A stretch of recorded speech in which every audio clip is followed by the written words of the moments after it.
Okay, I know how I would like to start this episode if that's okay. You have a cold open. Yeah. I Interesting. I think I know how this cold open happens. Yeah? But I don't but I also there's a not 0% chance that I don't. Okay. All right. Well, you let me know if I nail it. Okay. Yeah. Because this is how I want the episode to start. Okay. And another thing. Misogyny. No, that's not how I thought it was going to go, actually. And another thing, misogyny. Dragon Age. So I'm starting the episode this way because Act 2 wasn't remotely done. Okay, apparently. Pacing in this game is non-existent. What a, slow chug away that it is to get through the middle of this game. It is like trying to travel the equator. I will say that all of the stuff that we were at the point of no return. However, we then did all of the side content. And admittedly, I don't believe that companion quests are side content. I think companion quests are main content. And the Solas quest being optional content. Now, here's what's interesting is I didn't do the Solas quests because I did all of the companions. I got some of the people up to max, like some of the factions up to max, and then it was Thursday. We normally record on Thursday, we're recording on Saturday, but I was like, oh, we're recording tonight. I'm just going to finish the game. And I just finished it. Even though I knew that there was a thing which I am not a fan of in this particular instance. I'm not normally a fan of it, but I'm definitely not a fan of it in a Dragon Age game, which is a bad, middle, good, and best ending. Because kind of the idea of Dragon Age is that it's not an end. It's not like, oh, this is a good ending. This is the ending you got through the choices that you made. But I know that if you do all the Solas quests, you do all the companion quests, you get everyone up to max, all the factions up to like as high as they can go, you can get a best ending. I don't know what that entails, but I know that you can. Yeah. I definitely didn't get everybody maxed out, but I did get what appears to be a good ending. I got what I think is a good ending. I'm going to say controversially, the last mission of this game is really good.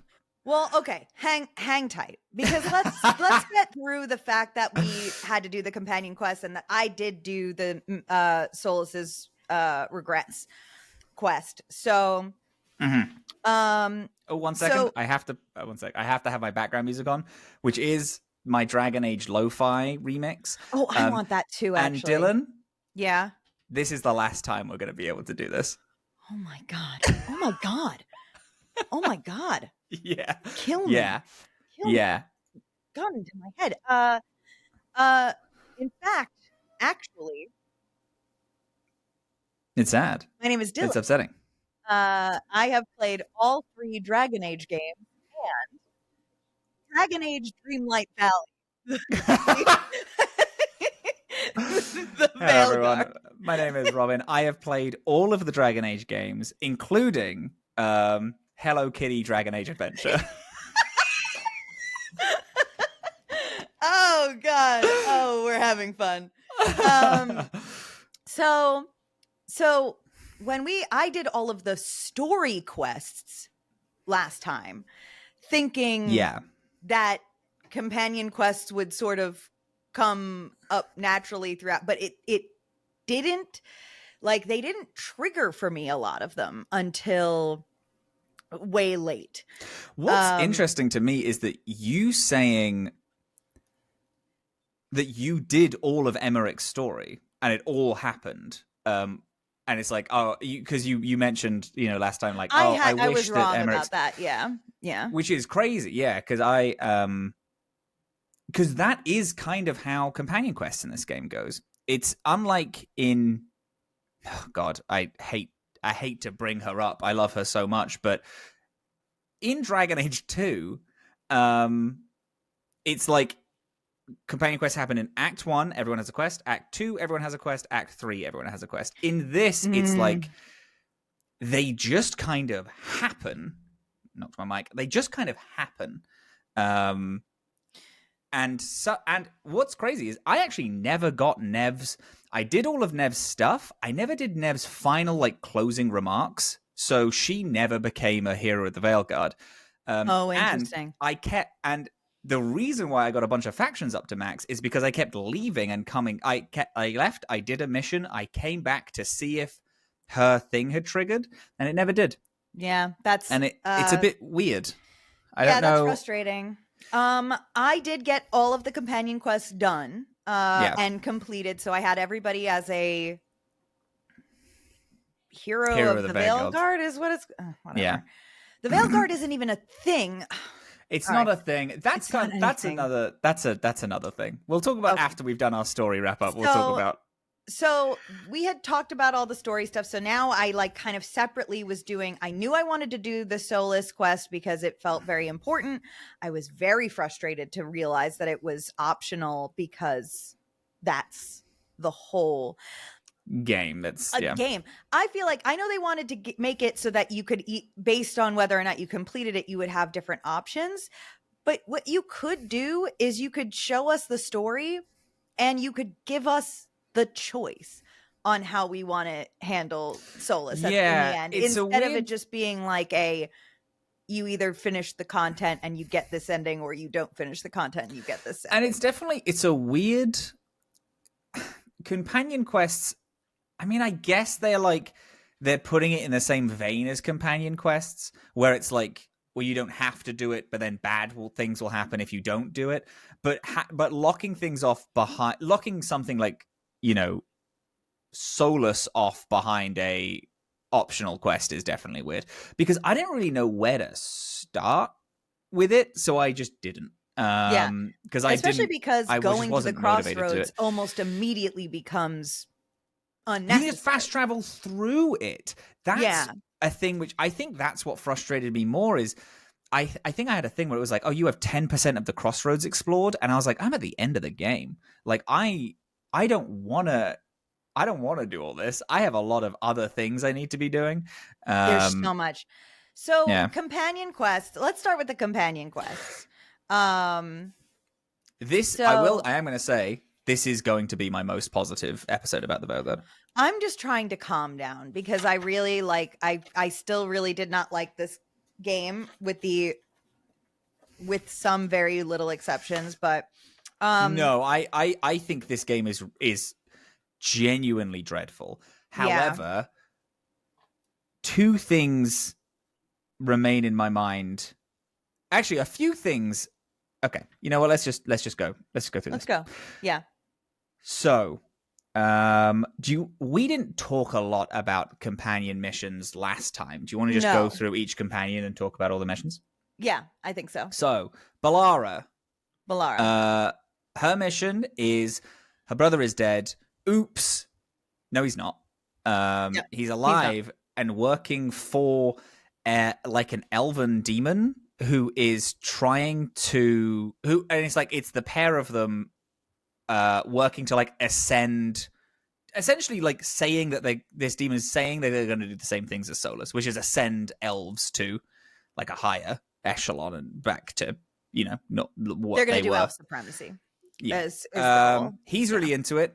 Balara is like, oh my god, my brother's alive and he's evil. And then a lot of it is like you're talking her through what I was doing, which is, well, we're going to kill your brother because he's a bad man. Because a thing which I did realize, I think we also talked about this last week. It's a flurry of anger. I can barely remember. My Rook, one of my favorite things to do in a Dragon Age story is have my characters grow. I did definitely talk about this last week. Is have my characters grow. Yes. But Rook is physically incapable of doing that. So I started with, I want to play a dwarf who is a dickhead who hates mages and magic and is kind of angry about these things. And then I ended the game with the same character. So every single time it's like, oh, but my brother is like, he's still my brother. I was just like, I don't care that he's your brother. We need to kill him dead, stomp him into the ground. But I said it in a jovial, lighthearted way, in a kind, fun thing. Yeah. And then you go there. Her brother sacrifices himself to kill the demon. And yeah, which was a little like, I couldn't get a read on whether or not Balara's brother was a problem or not. Like, was he like? I think. Did he change his mind and like have a good? Because I think he was tricked, but also he did fake his death, right? Or was saved and decided to not contact anyone because he was trying to do elf supremacy. Yeah. And then at the last minute, kind of changed his mind upon like getting this new relationship with Balara, or like seeing that she's like alive and well, and is like, oh, okay, maybe I shouldn't do this. And then Balara is like, I have this archive spirit. In the wrong hands, this archive spirit can do a lot of evil, but we can learn a lot about our histories. Or we could destroy it, and then we'd lose all this history, but it wouldn't fall into evil, villainous hands. My mind thought, you can do both. You can kind of learn a lot from it, and then get rid of it and make sure it doesn't fall into evil hands. Rook said, oh, destroy it. I don't care. Get rid of it. I can't have another Solas happen. I said keep it. Because I fundamentally disagree with how this game decided to put a cap on the story of the elves. And so I'm just not accepting of it. I think that the elves should fucking keep their heritage. They should learn. And their history and all of that. And I'm playing an elven rook, so I was like, I'm gonna have this rook care about that, even though the game really won't let me. Because I talk to Balara like I'm not an elf. But I not an elf with fucking Mythos Valicine on my face. Literally. So I encourage her to keep it, because fuck that. We do deserve to keep our heritage and our knowledge, and we decide what to do with that information. But yeah, and then Balara gets her fancy armor. Hooray. Yep. Hooray done. Harding. Should we do Harding? Let's do Harding next. Yeah. Harding is frustrating to me. Yeah. Because this is the one we wanted. This is the one I wanted. The story we wanted. The most stoked I could be about a thing was kind of knowing through promo pictures that Harding gets magic, and that's a fucking crazy deal. And I was the most excited that I could be.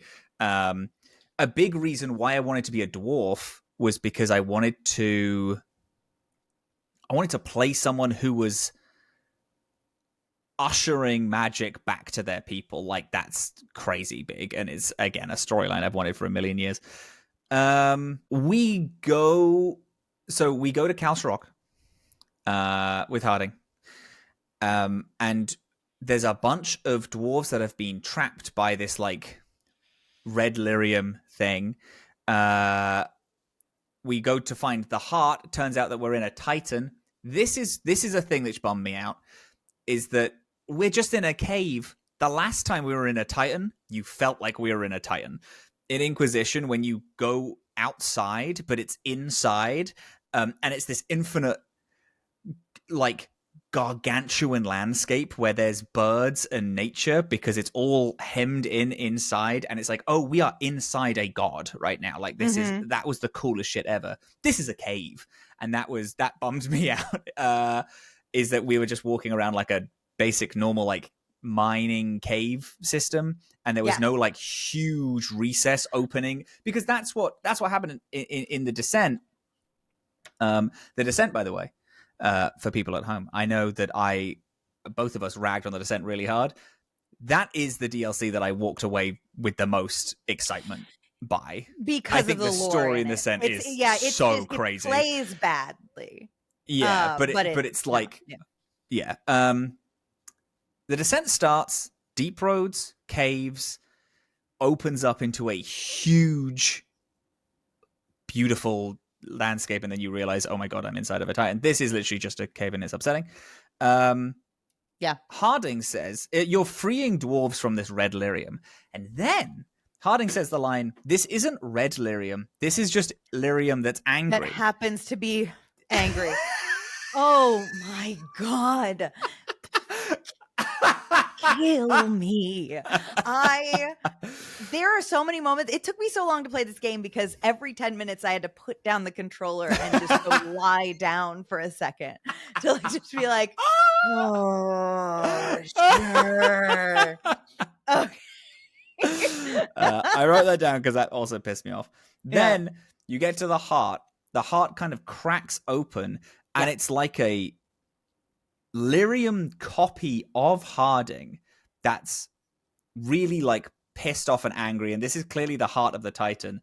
And there's a lot of this in these final companion missions where there is a Star Wars-esque light versus dark side battle, where it's like blue versus red, and there's a lot of it, and this is the first one of that. And I think it's just really weird and jarring.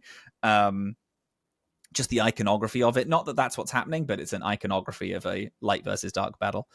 Harding fights the Titan, and then the Titan is like, the elves lied and have been lying for ages, and also betrayed and tried to kill us. That's why there's no Titans really anymore, is because we were all in Thetis, just for background, humans didn't exist at the start of things. It was just elves and dwarves for like a majority of time. The elves, we learn here in Veilguard, were spirits who took like bodies. Yeah. Or whatever. Made by Solas. Like, Solas is the first elf in like a very Jesus type Adam and Eve kind of metaphor. And so it was elves and dwarves and Titans. And the dwarves are born from Titans, right? From the Titans, right. So I guess it was elves and Titans, and the elves then came into the world and oppressed the Titans into non-existence. And built the world on top of them. And then you can decide to so Harding gets possessed by the Titan, and you can decide to have Harding work through compassion and like calm the Titan down, or side with the Titan's anger and work with that. I picked anger because I'm a dwarf, and I'm like, I also picked anger. Slaughtered all of our people. It also, gang, has no repercussions, because it also said side with Harding's anger, and I'm like, Harding has never been angry a day in her life. She's so kind, and I was hoping siding with a Titan's anger would make her like really strong but lash out randomly, but she's exactly the same afterwards. Yeah, and that's then a bit she just upsetting. says that, I've been pushing down my anger for all this time. I was like, I guess. Wish he wouldn't. That would be sick, actually. Or I wish there was some indication of that we had experienced during this game. I think what would have been cool is if Harding... I'm okay with Harding being this caricature of who she is, this like weird, bubbly, like Tumblr girl, and then getting magic and becoming really angry. Like, then getting these like flips where she like flips into super rage and gets really that pissed. Cool. And then at the end, just like, oh, you're angry because it's Titan in you, and the Titan is like pissed, and you're reliving all these memories of like being destroyed. There's no exposition on that at all. It's just sort of like all of the enemy quests that we talked about last time. You learn about the thing the day you encounter it, and with the companion quest, it's the same. Like, you learn this thing as you encounter resolved. There's no like build up to anything. There is a bit of a bit of a moment where, because I'm romancing Harding, we had a unique closer to the thing where I get infected with lyrium and then she calms down to help me, and then we're like holding each other romantically. And then I wrote down, I fucking hate Rook because he says, did you like my smooth moves, when he's dying and coughing? And I'm like, I need you to die for real. Rook needs a laugh track. Rook I need a Seinfeld ass bom, bom, bom, bom, bom. Yeah, after everything that this bastard says, he's fucking so hate him. I am also, so I'm romancing Emmerich, so I want to talk about his next, I think. Yeah. Fun fact, I didn't romance Harding, obviously, because I romanced Emmerich. And Harding and Tosh got together. That's crazy. And I gave them my blessing because I think that it's fine for teenagers to date, and I'm a cool dad. So I'd rather them do it in the house. Were they the only ones that got together? Because Nev and Lucanus got together for me. I also got Nev and Lucanus to get together. Yeah. That's so fun because Harding and Tosh talk about the fact that me and Harding got together, and I think that gives a fun angle because Tosh threatens you and is like, oh, if you hurt her, I'm gonna fucking kill you. That's pretty cute. I like that. Yeah. That's fun. And I like the fact that if Tosh has feelings for Harding and then Harding gets together with you and then Tosh is like, hey, no, I'm jealous like that. actually of that this. Yeah. Gives me good big Dragon Age vibes from that. Big Dragon Age vibes from that. I love that. Yeah. I also liked Lucanus and Nev. I thought that was cute. I hate Rook's involvement in it. And Rook just like stands there and is like, and like there was outs Lucanus for having, like, it's weird. Yeah, there was a really moment weird where I had the option to say nothing for the first time in the entire game because Nev and Lucanus were flirting, and I was like, yeah, I picked that. And then Lucanus is like, you have nothing to say? And I was like, no, I don't have anything to say. But I do like the fact that Lucanus is like, oh, you don't have anything to say about this situation? Because you're not going to open your big fucking mouth? Yeah. And make some sort of awkward comment? I know, I fucking hate it. In total, and then you have a closer with Harding where you go to a place to try and hear the stone again. We talk about the fact that dwarves have magic, and like dwarves are now getting magic. It's not like a one-time thing. It's like a thing where it's like, there's implications to this. And then you look out over the landscape and there is a giant it's a titan, but it is a humanoid like colossus creature that is dead in the mountains. A visual that's cool, but in terms of the storytelling, that's not what titans look like. And also, why are we questioning if titans exist if I'm looking at a colossal figure? Like, also, what do you mean? We just learned that they exist. Like, we're inside one. Yeah, I know, but it's like it's the question of, do titans exist when I'm on a mountain and I'm looking at a giant humanoid figure like laying down in the mountains? It's like, well, what's that? It's right there. There's a titan. It's like, it's a thing that's just in the world. But also, again, titans don't look like humans. Titans are big. We actually don't know what titans look like, and that's the coolest thing about titans, is we've never seen one just wander around. Right. Anyway, so that was a thing where I was like, I mean, it's a cool visual of a giant colossus creature dead in the mountains, but it doesn't work for me. Yeah. Then at the end of that, then we have a roommate meeting about it again also, where Balara like apologizes to Harding for the elves being so bigoted. I have storytellers, and this is not solely a Dragon Age thing. This is a storytellers do this a lot in mainstream media. You gotta, like, when you write a story of oppression, like Dragon Age has been writing into the elf storyline from day one. It's a fantasy story, so we don't want you to do a one-to-one copy paste of like a real world oppression. That is tacky. But borrowing themes is okay, and I think will help you tell a better story. When you write an oppressed class or culture or something like that, and then you create reasons why they were oppressed that justify it, that goes against pretty much every trend that society has ever seen, ever. And it makes for a very weird, uncanny valley thing where we now are subconsciously justifying bigotry. Yeah. And I just think if we all just did a little light reading about history, it would just make for stronger narratives and ones that reflect the truths we know about the world rather than recreating them into something else. And that's all I'm going to say about that. Emmerich. I'm going to say this. That's my romance. Peak. Emmerich? Great. I actually think that Emmerich is so good. I need Emmerich to be in Inquisition. I would not love in this game. Emmerich to be in Inquisition. Oh my god.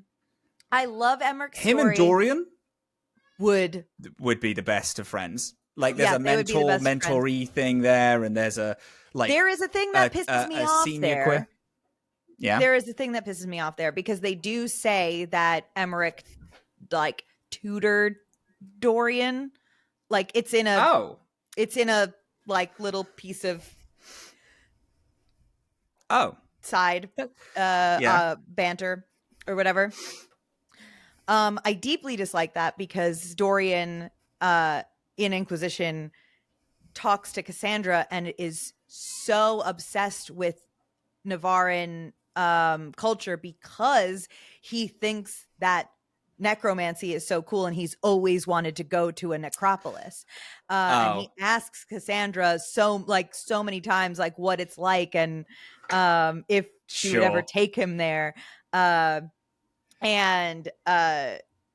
yeah, so he talks about it. And they're saying, oh, he's actually been there a lot. He was actually there as a child. He's been tutored by one of the most senior necromancers of all time. Yeah.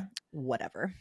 This game doesn't care about any of the other Dragon Age games, so there's no surprise there. But on its face, his story is very good. So we did in last time we met what's her face? Johanna Hazenkos, right? Yeah, I think so. She tried to be a lich. So this is a new thing where people apparently can become liches, and that is a good thing, even though it's like very normal. It's just a thing, not even like a good thing. It's just it's neither good nor bad. Yeah, it's a choice. So you can just become a lich to become immortal. Yeah, Johanna Hazenkos. And that's very interesting to me because liches have just been a whatever. I'm going to stop trying to pretend that this is a Dragon Age game and just talk about it. So see, this is fun because I actually don't know much about liches. So from where I am, this was an interesting fought a bunch take. of liches, yeah. Yeah, I guess so. Yeah. But this is just an interesting take on lichdom as a whole. I thought it was interesting. I do agree. So, Emmerich, we learn, wants to become a lich because he has this horrific fear of dying. The problem is outside of the law breaks, which have now happened, and I've now found out happened, the storyline of a guy being so horrified of death that he puts in a huge amount of effort to become a lich and functionally immortal so he never has to face it. love that fucking storyline. Yeah, I love that. I think it's so cool. Yeah. Yeah. And so we meet Johanna, whose lichdom ritual failed. Yeah, she's a half lich. She didn't fully get there. Yeah. And that's bad, I guess. And so she's gone mad, and she has a plan. Well, she's always been a little mad. Yeah. She just has failed becoming a half lich. She failed becoming a full lich. So now there's something in that. And then so she now has a plan to like a way around it, where she's built a pretty silly machine that she's going to fill with enough souls to pilot, and then she's going full Pacific Rim. Yeah, and then so she will then be inside that machine, and she will live forever in that. Is the plan? Which I thought, again, here's the thing. I think what happened, Act 3, I've just started taking this game as like nothing fucking matters. I'm not going to be impressed by this game. I saw a giant bone golem thing, and I was like, that's fucking sick. Yeah. I was like, it looks silly, but it's cool. But it's cool. The scene where it's like, what she's done is she's invited a bunch of people that have like betrayed and hurt her in the past to a giant party just to harvest all of their souls, put into a giant skeleton, which she will pilot like a Jaeger. It's so fucking fun, and it's so fun. Stupid. And I was like, I love this shit. We had a boss fight that I thought was pretty fun. Oh, okay, actually, more importantly. Oh, her boss fight's fun, yeah. You go to the party, you bring Manfred along. Yes, Manfred, this is fun. I hate. I don't give a fuck about this plushy ass. Like, it is a creature to put in to sell merch, and I hate him. Him and Asan are merch. They are merch, purely merch. And Harding being a soft little teddy bear. Fucking fuck. Yeah. You go there, you bring Manfred, because Manfred is going to pretend to be a waiter, because what's one more skeleton no one's going to notice, and then you're like using Manfred to do a heist, basically. Manfred is going around speaking to people, finding out what they want, coming back to you. You're getting you're like getting things for them to like manipulate them into giving you the things that you need to beat Johanna. Manfred, as you're like unlocking all of these souls, begins to speak in more and more coherent sentences, which I thought was fairly interesting. It was a little interesting. This, I thought, was another thing that I really would have cared more about if it was like... didn't just happen and then end. Exactly. If it was trickled out to me throughout the game, if it was like a progressional thing. But whatever. I agree with you. Johanna sacrifices all the people at the party, or begins to harvest their souls. I guess she's unsuccessful. You fight her, and then the reason why she's able to begin harvesting people is because Emmerich goes to remove this lantern of souls, which is like the power core of this giant bone creature. Yeah. But Emmerich knows that if he tries it, there's a pretty high likelihood of him dying, so then can't bring himself to do it because he's scared. Yeah. Great Loved moment. That. Great moment. Then, while she's going mad, you fight her, and then Manfred runs up and sacrifices itself to pull the lantern out. Emmerich's able to do the spell then and destroy it. Manfred is dead. And Emmerich and then Johanna is defeated. Is there anything extra with you because you romanced? So then, we go to decide. We go back to Necropolis. Yeah, we go back to the Necropolis. We have just because my Harding thing happens in the big, like, after the boss fight. So I was wondering if Emmerich has something after this. There's not like a ton in this part of it. We flirt a little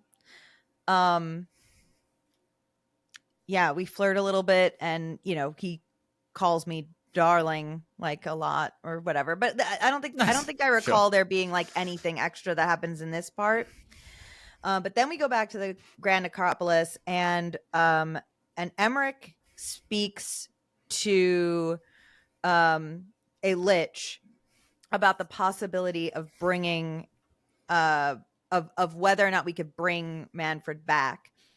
The lich says that it is possible, but if he were to do this, and I really do like this part, but if we were to do this, he can never become a lich himself. Why Because oh, there we go. No, please. Because it is if you are to become a lich, you have to show that you are comfortable with death, because you will live forever and everyone you know forever will die without you. Mm-hmm. And if you can't prove that you are okay with that, then you are at a higher risk of becoming a tyrant, because you will continuously make exceptions for people that you love. You'll keep bringing them back, and there's a limit to how many times that can happen before you just become a tyrant. That probably explains that why we have fought liches, is that those are people that make exceptions, and those are people that have gone like a little mad and evil, I guess. Yeah. So you get a choice to like encourage him one way or the other. So what did you do? This is the only thing that took me a little while to think about. I did take a good think on this one too. I think for the good of Emmerich should accept the fact that he is going to die one day and then remain human. I also think that as Rook, because my Rook is against magic and doesn't like it.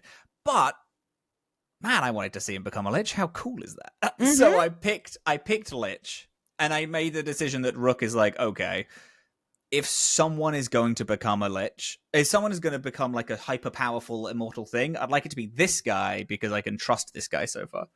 And I picked lich because it is cool. And what a cool thing. Robin, wanted to see him turn into a lich really bad. I wanted to see what the ramifications were.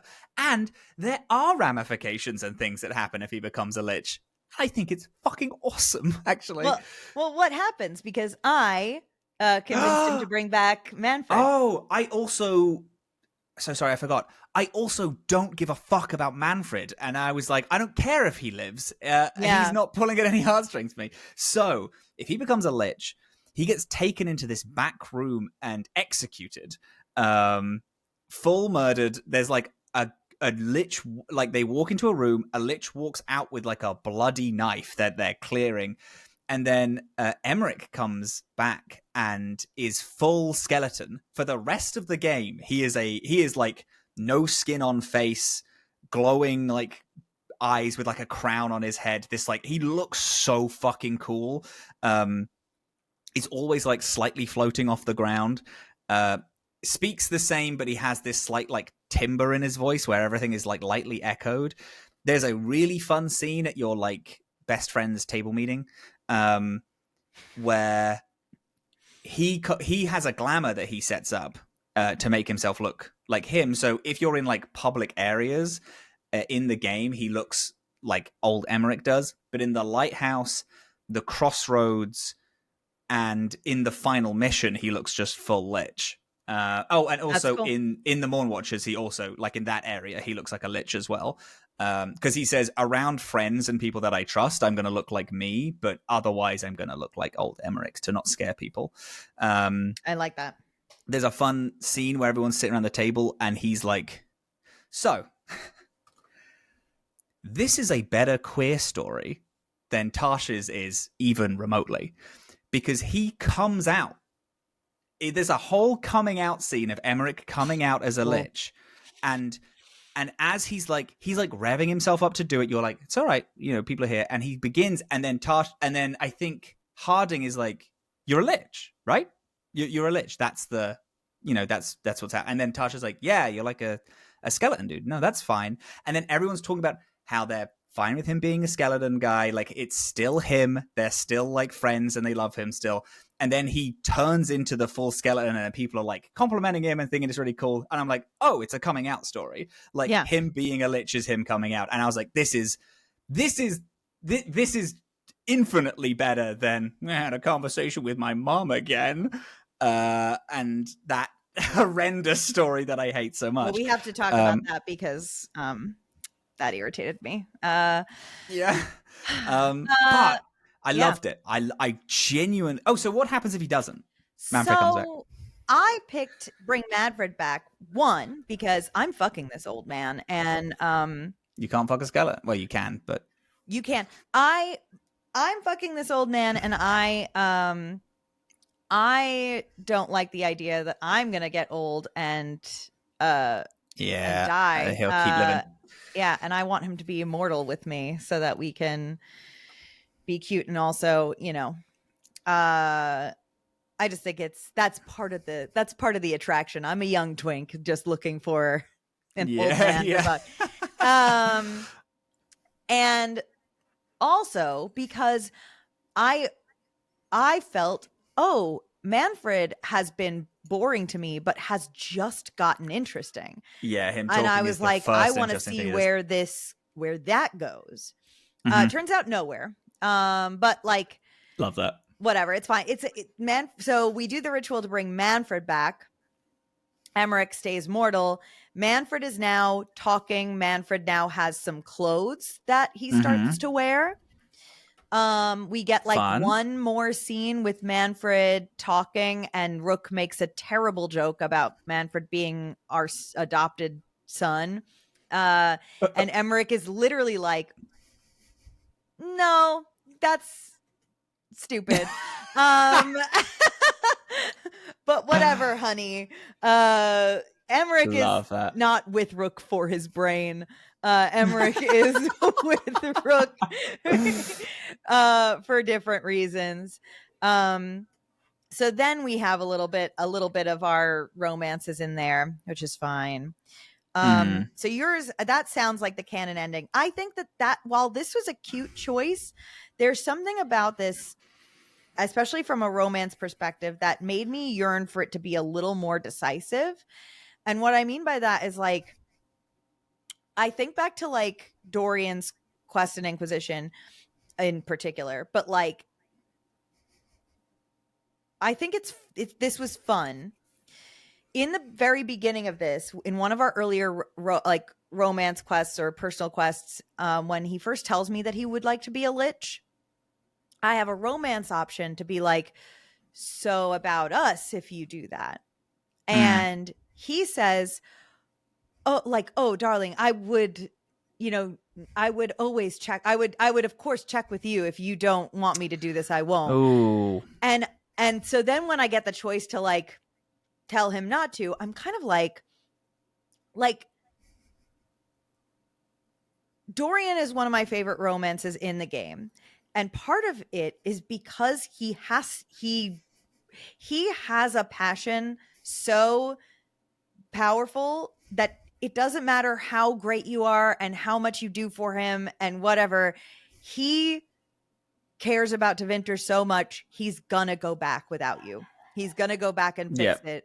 Yeah. And that is something you can't control, and it's gonna break your heart. But it is such a good piece of character building. This felt like it should have been like that for Emmerich, where like this is the thing that he's always wanted in life. And like, I think it would have been more interesting if like the Manfred decision was like helping him to like choosing whether or not to support him through this in a way where he can learn to accept death.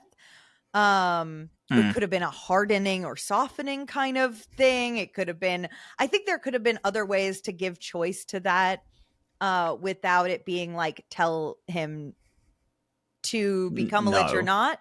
Yeah. But still, I still liked it. I still thought it was fine. I really, really liked this quest. Like, I liked it. That's the problem with it, is like afterward I was like, I was telling everyone in the house, I was like, I just had a Dragon Age Veilguard quest that I really enjoyed. Like, I really like Emmerich. I did not believe you at first when you were like, oh, Emmerich is top tier. I was like, Emmerich kind of sucks. He's just a bit of a loser and I just don't get it. And then I did his quest and now I'm like, oh, he's like, Emmerich to me is better than some Dragon Age trilogy characters, like companions. Like, I would rank him. All of the Veilguard they're in F tier. They're right at the bottom. If we were to do a full ass companion tier list, Emmerich is like, I mean, obviously Emmerich beats Orgrin, of course, but I'm like, I don't know. I think he's so interesting, and in a better game, he'd be an all-timer for me. Yeah. In a game with more thought put into it, with full decisions, with more time spent with him, he would he be had an incredible. Interesting story that he's interacting with outside of his companion quest, I just think he would be great. I after his Lich thing, and he was walking around, like, he's just, people are like asking him questions about being a Lich, and he's walking around being, he looks fucking awesome. He's a full ass skeleton guy. I'm gonna I'm gonna full ass send you a picture right now. Please do. Yeah, I was about to look one up anyway, but that's good.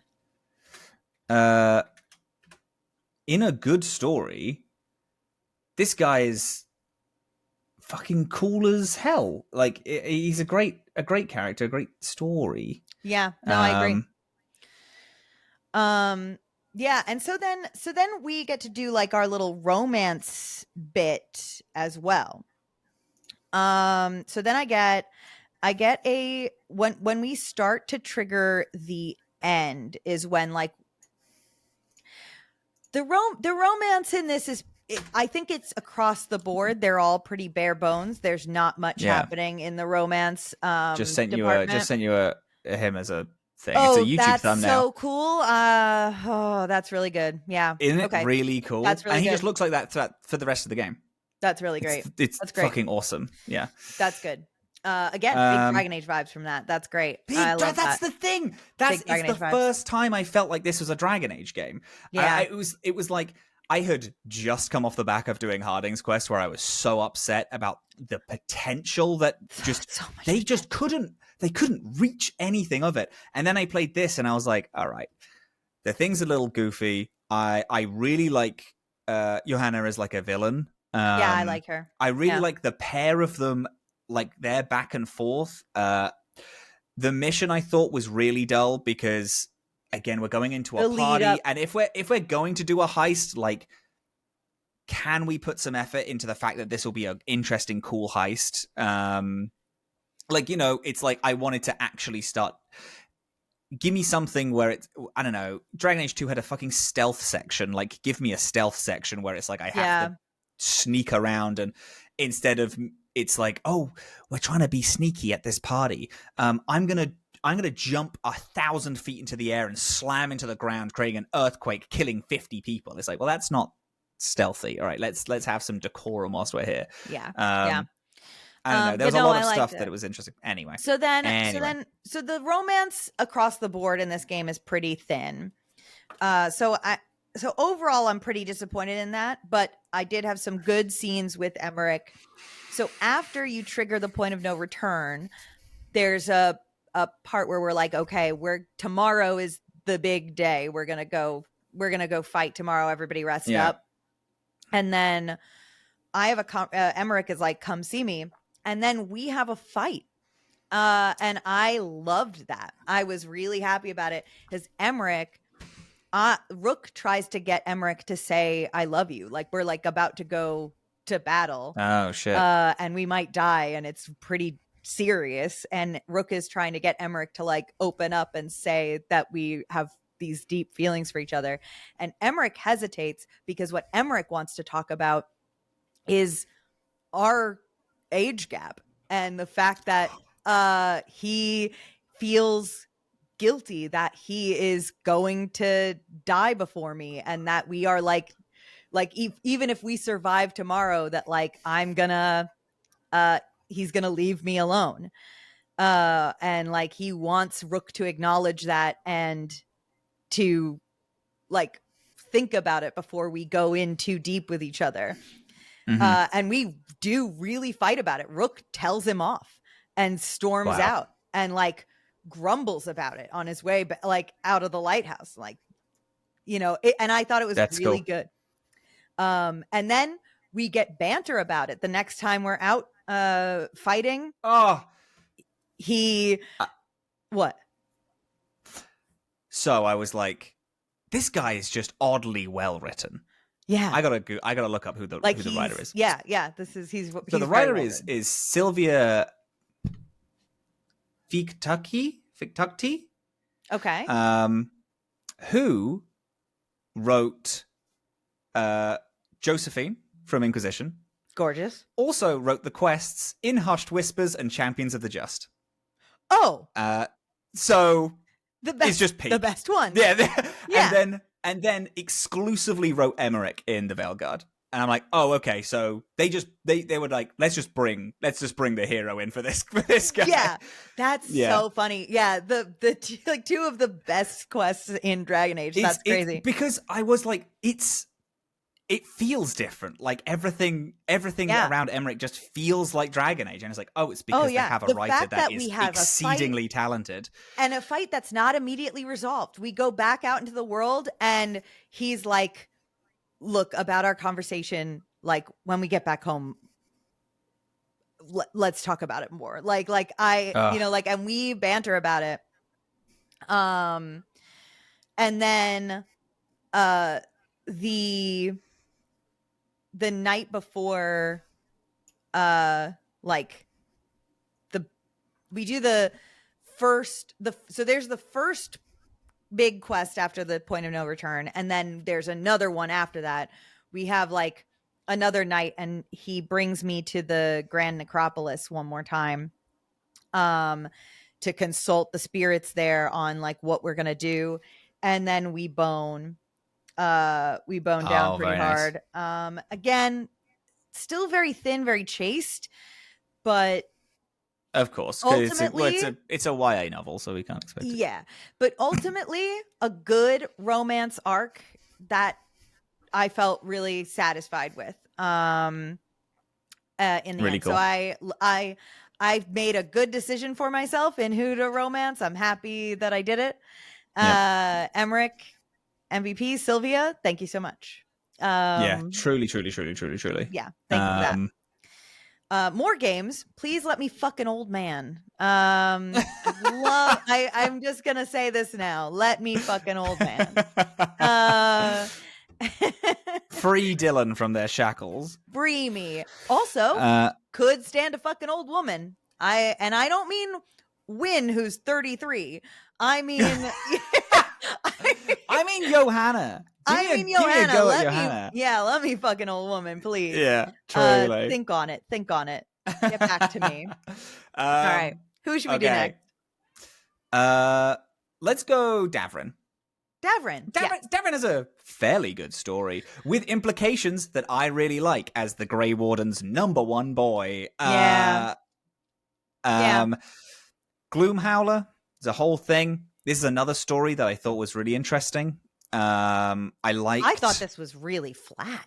I thought it was like I thought it had like sprinkles of like a lot of quests in this had like sprinkles of something interesting, but never really. Well, that's the thing. Act 2, I was like, oh, we're into the Grey Wardens thing, and the Grey Wardens keep the bodies of all the archdemons that they kill, and they've locked them in these like weird tombs, and there's this woman here who's this like weird demon who's talking about freeing all the griffins, and then it turns out that she is a old Grey Warden that was forced into blood magic, and then she cast blood magic on all of the griffins to like blight them so that they would like live. And this is a whole thing about like twisted like perceptions and stuff that I was like, what is blight anyway? It's nothing, and like, this is for the people at home. You and me have restarted Dragon Age Origins. We have started playing a Koosland run of Origins because I really wanted to replay it, and then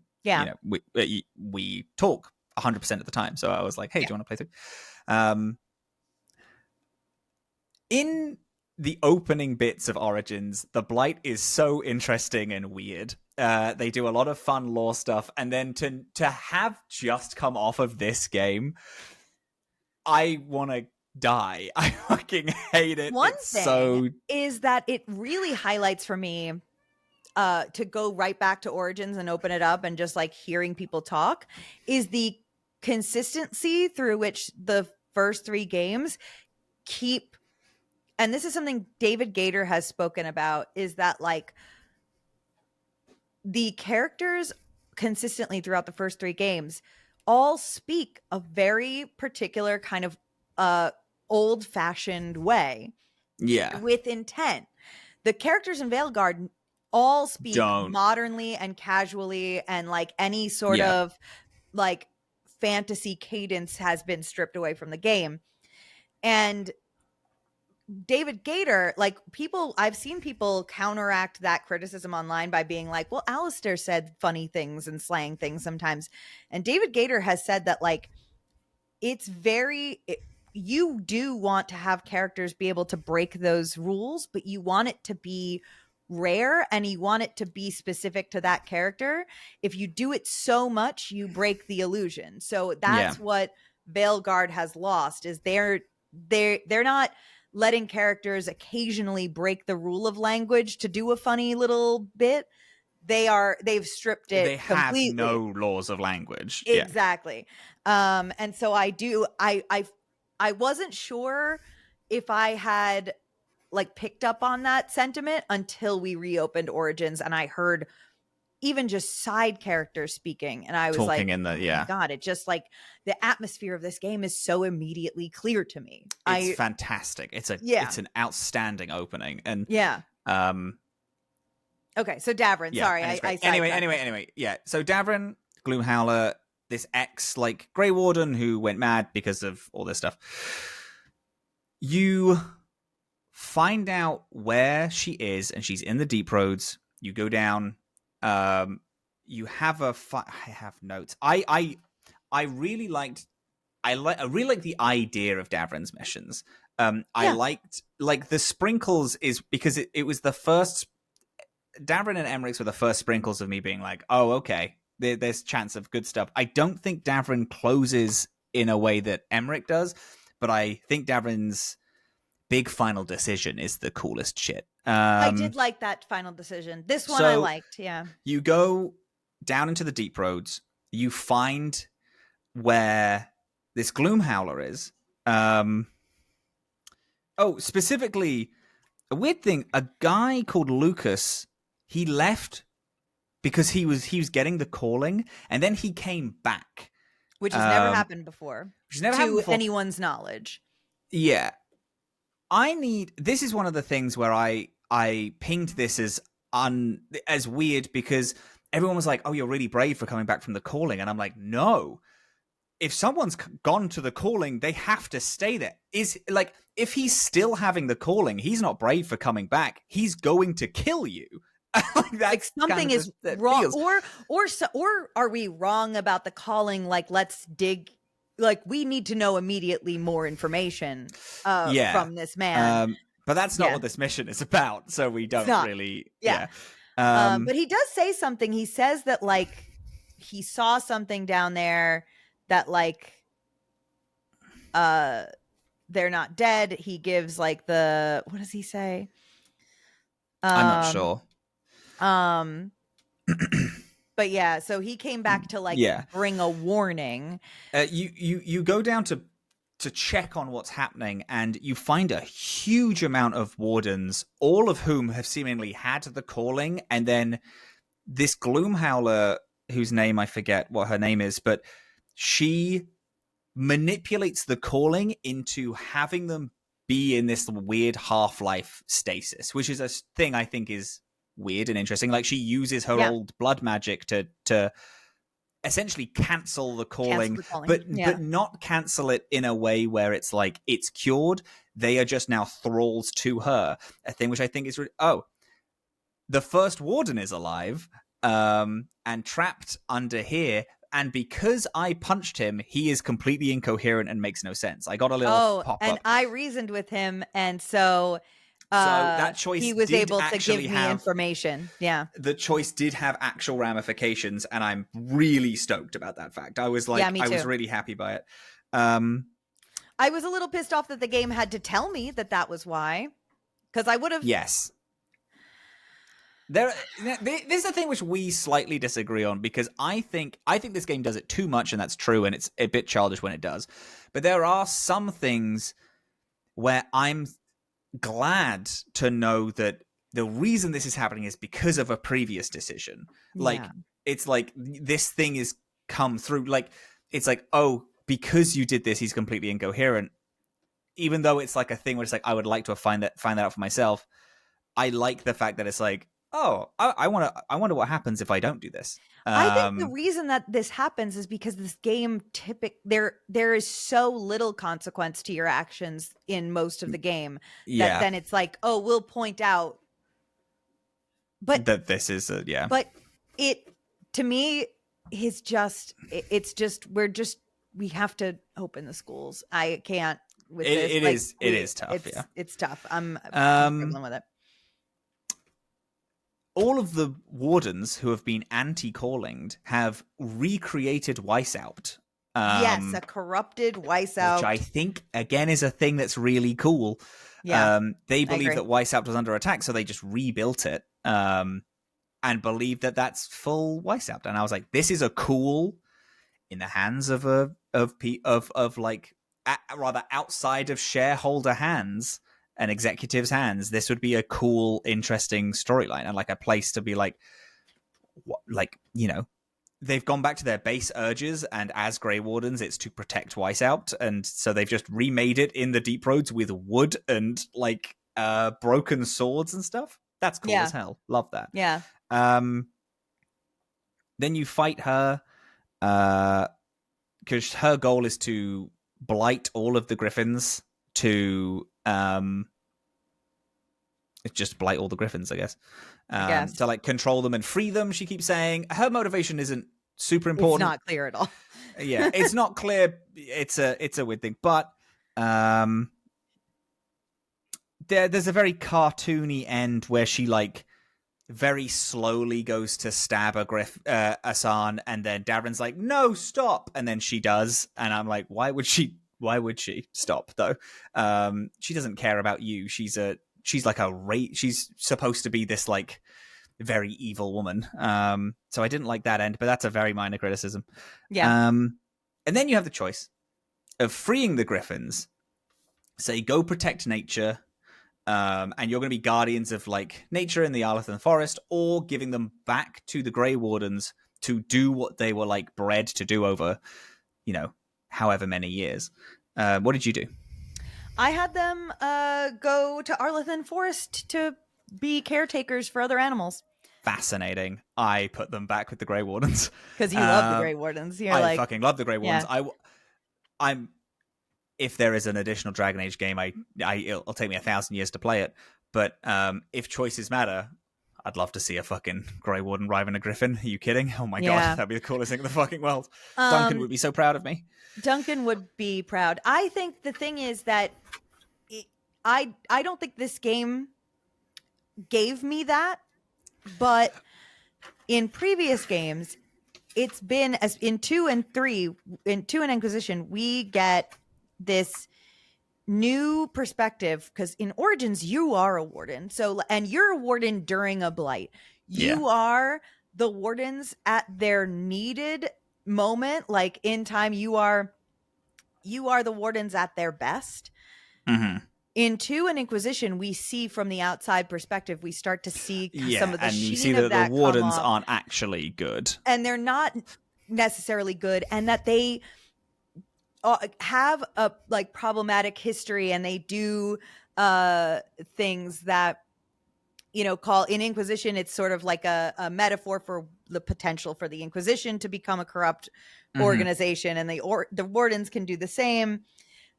Sarah speaks on how like the wardens stop blights and everything, but before they do that, they come in and rob you. They rob your whole town, and like just like all of these different perspectives on the wardens.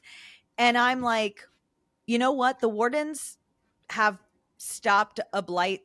They've stopped blights in the time post Griffins. I don't think that the wardens need to have a working class of non-consenting animals. I think that maybe let's just we've brought this entire species back, and we're gonna send them to war. Nah, not doing it. I am also playing a Grey Warden, so a lot of my choices were Rook, who is like a ride or die Grey Warden. These people saved me, and I've had no character development throughout this game, so I'm into Grey Warden. Yeah, just do Grey Warden shit. Yeah. I like that. Who's next? You want to do Tosh? Just get them out of the way. Yeah. Do you want to take this one? Do you have notes on Tosh? So with Tosh, it's starts out so the beginning of it, I guess, is that we're gonna this dragon is missing, and it looks like there's evidence that's been taken by the Antam.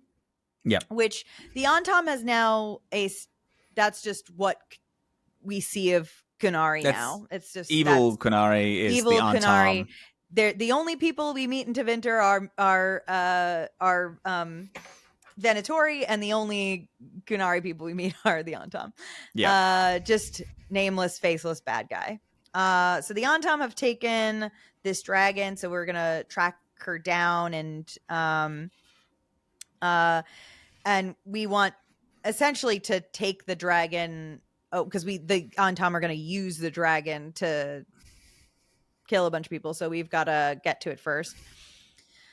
And so we kill the dragon. Tosh is pretty proud of us, which is fun. I guess. And then Tosh is then we go to dinner with Tosh's mom for Tosh to come out of the closet as non-binary, which as a word just sounds so absurd in this universe that it makes my internalized homophobia crop up. I am like, maybe I'm gonna go back into the closet. Actually.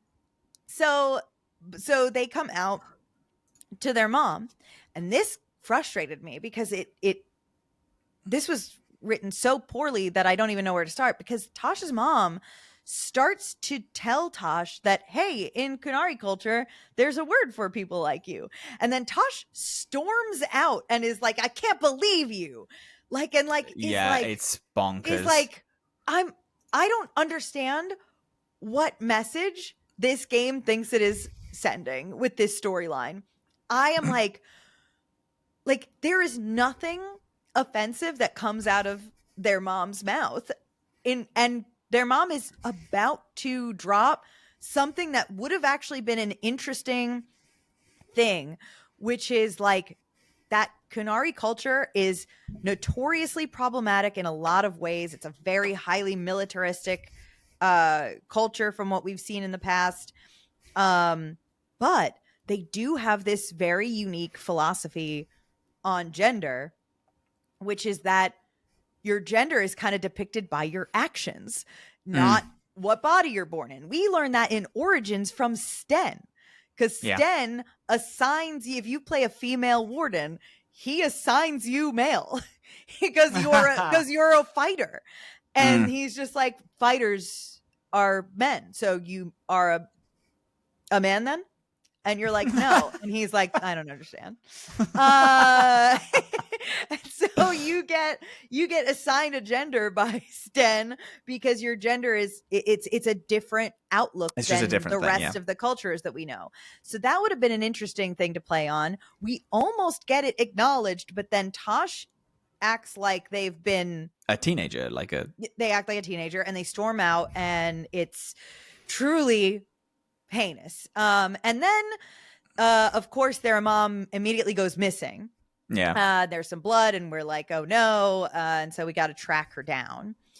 And I guess the Antam took her, I think. Yeah, the Antam took her, but specifically someone who is claiming to be the Dragon King. Oh, right, the Dragon King. Which is ridiculous because dragons don't have kings. They have queens, which is a line that is brought up so many times in this quest. And it's like, I get it, gang. I get it. Yep. And you go and you find their mum. And Isabella leads this like little rebellion. In a move that I didn't really like. I just feel like Isabella wouldn't do this. But maybe she would. Who knows?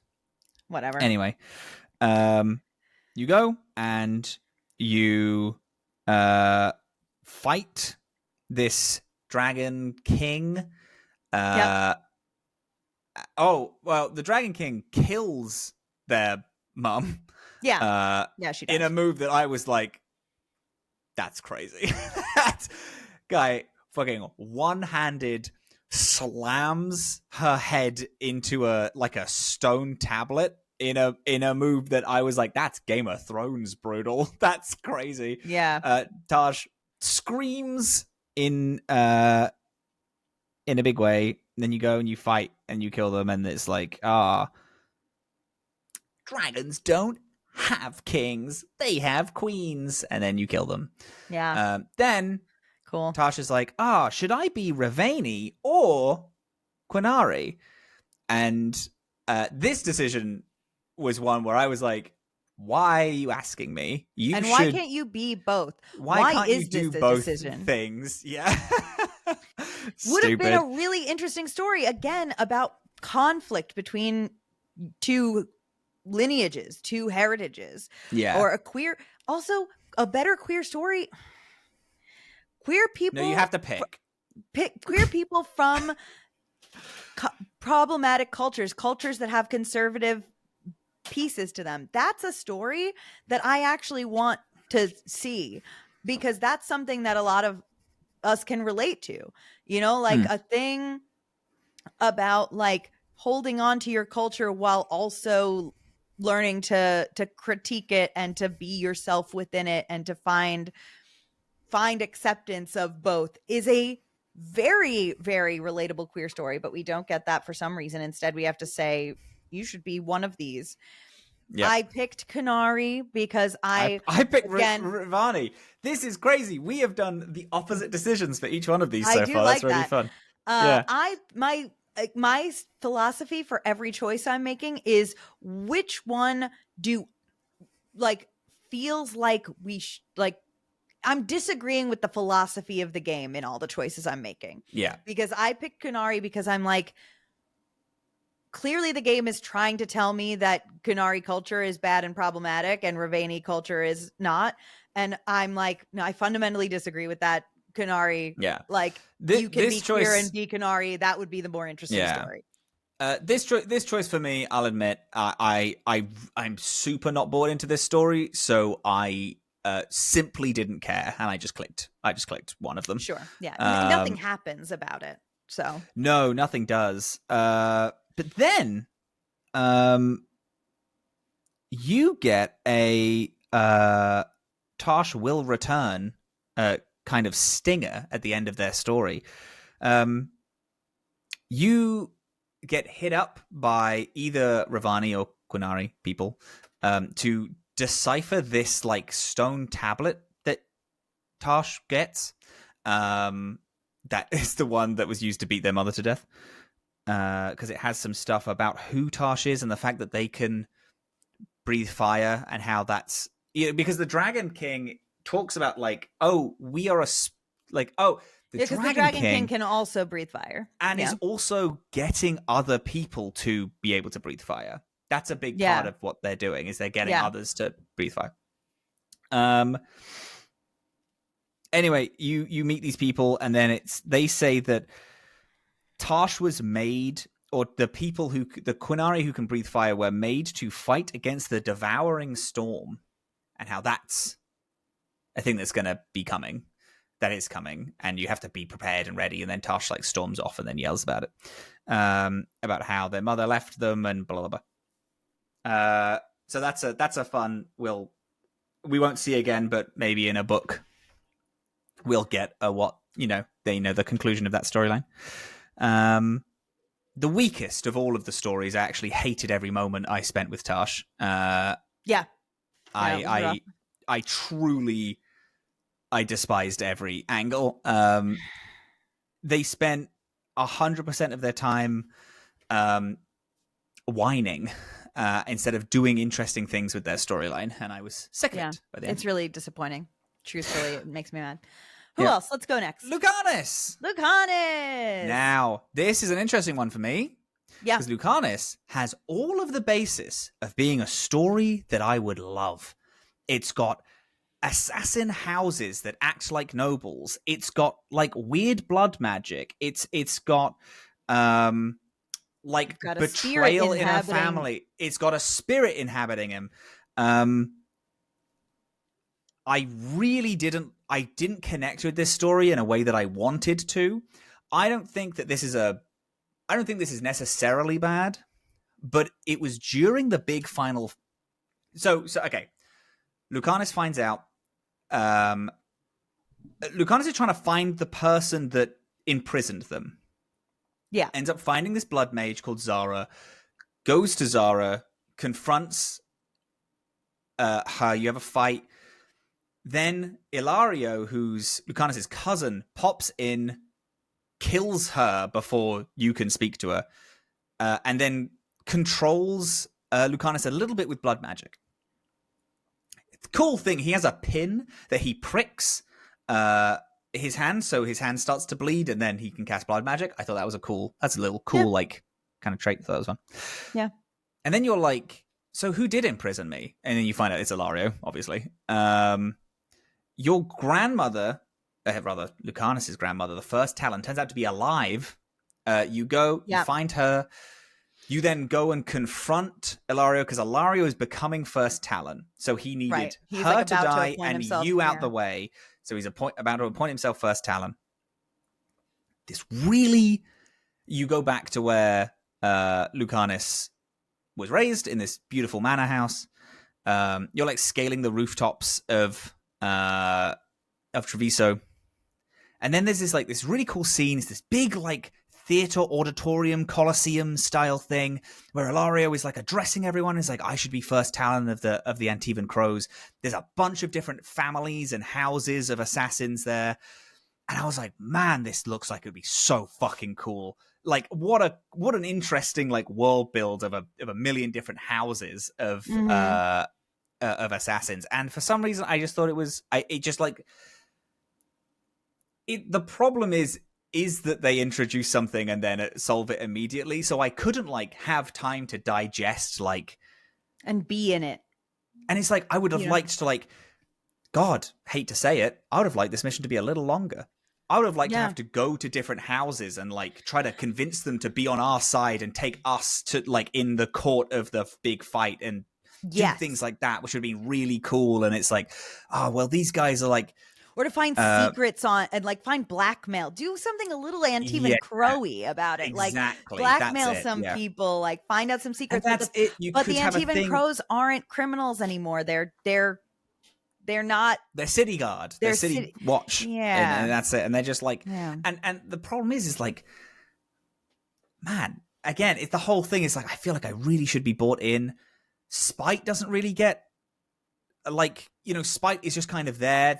There's a bit where you go into Lucanus's mind palace, and you like speak to a bunch of people. And I was like, what are we doing here? Has Lucanus been feeling like this whole time? Is that like I just didn't get the read? We never got any indication that he was feeling this way, but now we're here, and Lucanus,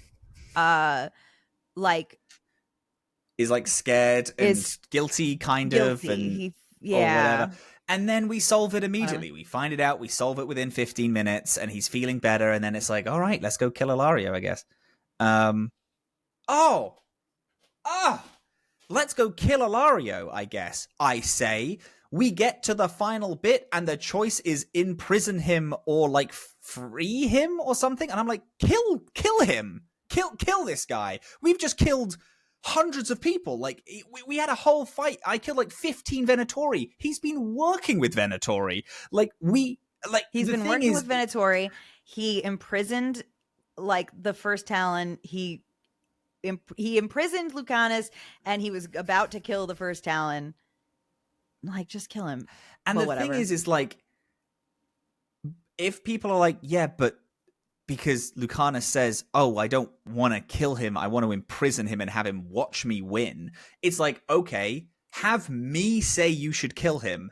And depending on the relationship I have with Lucanus, he can say, yeah, I'm going to fucking kill this guy. Or say, no, I'm actually going to get one up on him. I'm actually going to keep this guy alive and he's going to watch me beat him at every angle. Yeah. That's what's more interesting about it. The fact that I couldn't say kill him, and admittedly, it's a bit of a Dragon Age 2 problem. I have slaughtered hundreds of people. To get here now, I've slaughtered so many people. What's one more guy? Because you know him? Who cares? Lucanus, you're an assassin. Grow a pair. Like, get over it, dude. Yeah. Anyway, that stressed me out. What do you think about this storyline? No, I feel exactly the same. It's like it's another thing where it's almost interesting. It's almost good. And then it's not. But I had him imprison him. I had him imprison him. Hey, same choice. High five. Woo. And the then, first time we've done that. Yeah. And then the first Talon is back, and yay. And then the first Talon assigns Lucanus as first Talon. So now Lucanus is first Talon. Yeah. Great. Incredible. Do you know what would be cool? Would have loved as Zevran. Just to turn up. Mentioned, even. Yeah. No, but they don't want to know about whether or not Zevran is even alive, because we could kill him. We could kill him in scene 1. God. I mean, I guess. I mean, just stop being a coward. So. Then the only person left is Nev. Yes. Yep. So I did almost all of Nev's things except for the big final choice, because it never ticked over for me. So what part did you do up to? So Nev is looking for a blood mage who is doing a lot of evil stuff with Venatori. You find that she's in the catacomb somewhere, and you can... Oh, she's also controlling the leader of this group called the Threads. I freed the guy of the Threads, and I said, hey, we have to save Minrathis by any means possible. So we joined together, so he likes me. He finds us a way in through the catacombs to this evil blood mage lady. Mm-hmm. We go through and we see a bunch of different people who are being controlled by blood magic, and they're like mocking Nev as we're walking past in a pretty cool visual, I thought. Nev and this blood mage have a laser fight. This is another good versus evil thing, which I hated like crazy. Yeah. Then the Threads afterward. This is a weird bit as well. There's you beat the blood mage. Nev is a detective. Is like, it is a detective that's working in Minrathis. Yes.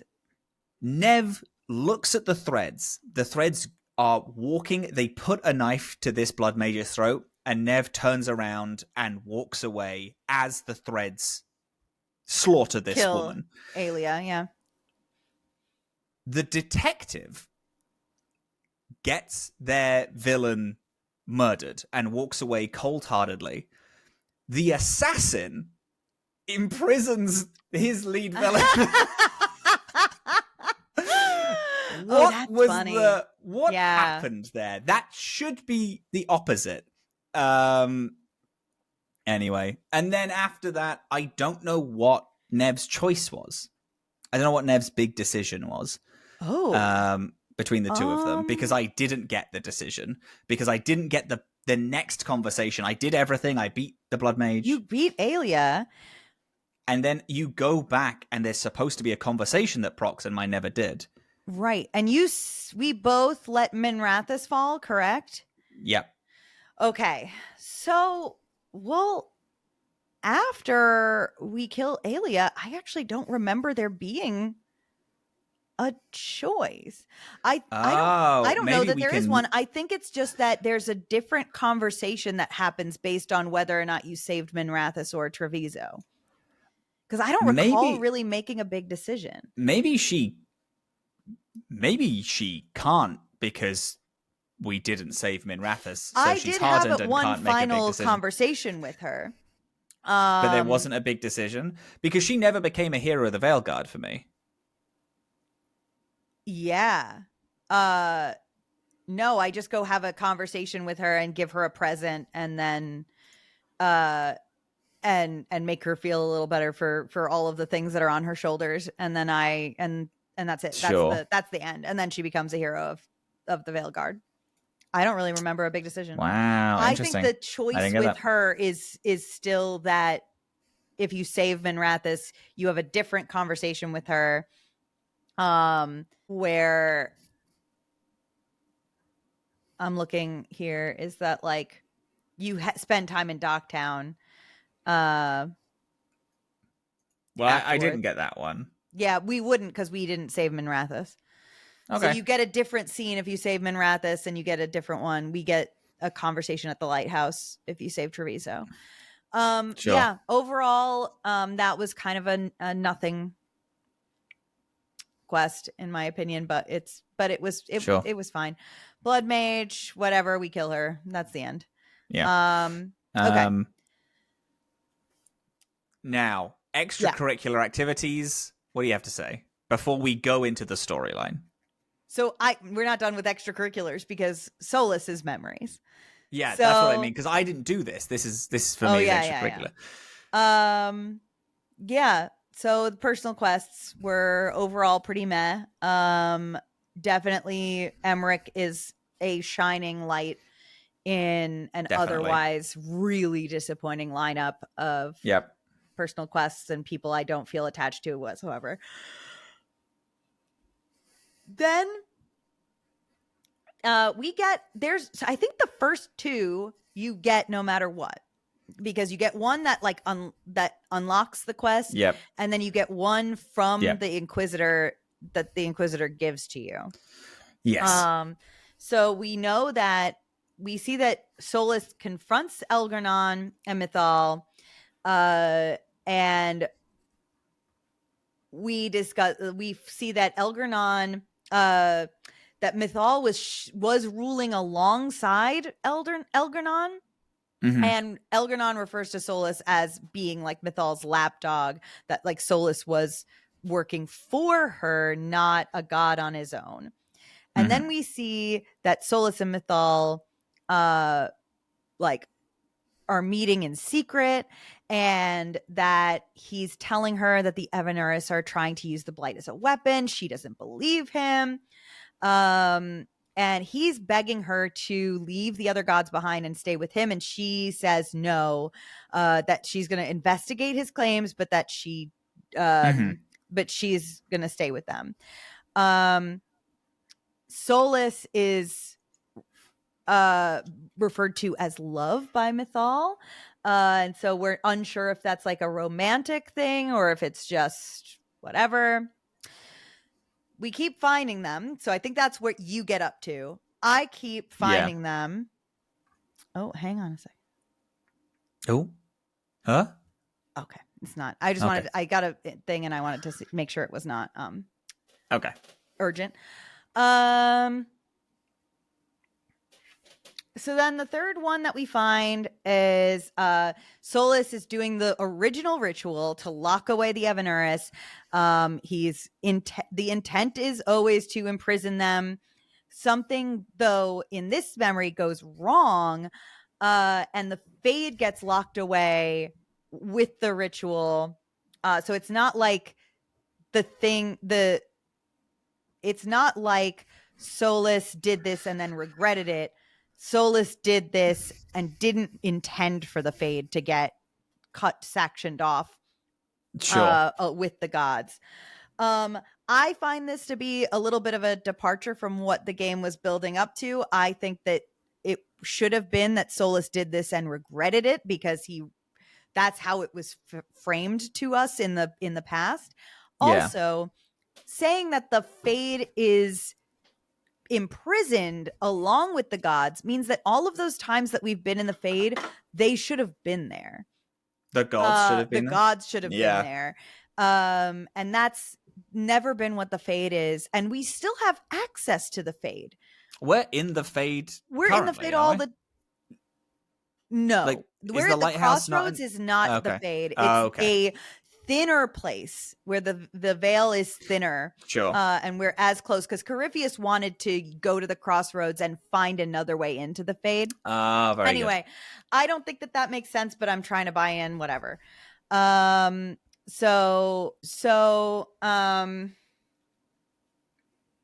Okay, so that's that one.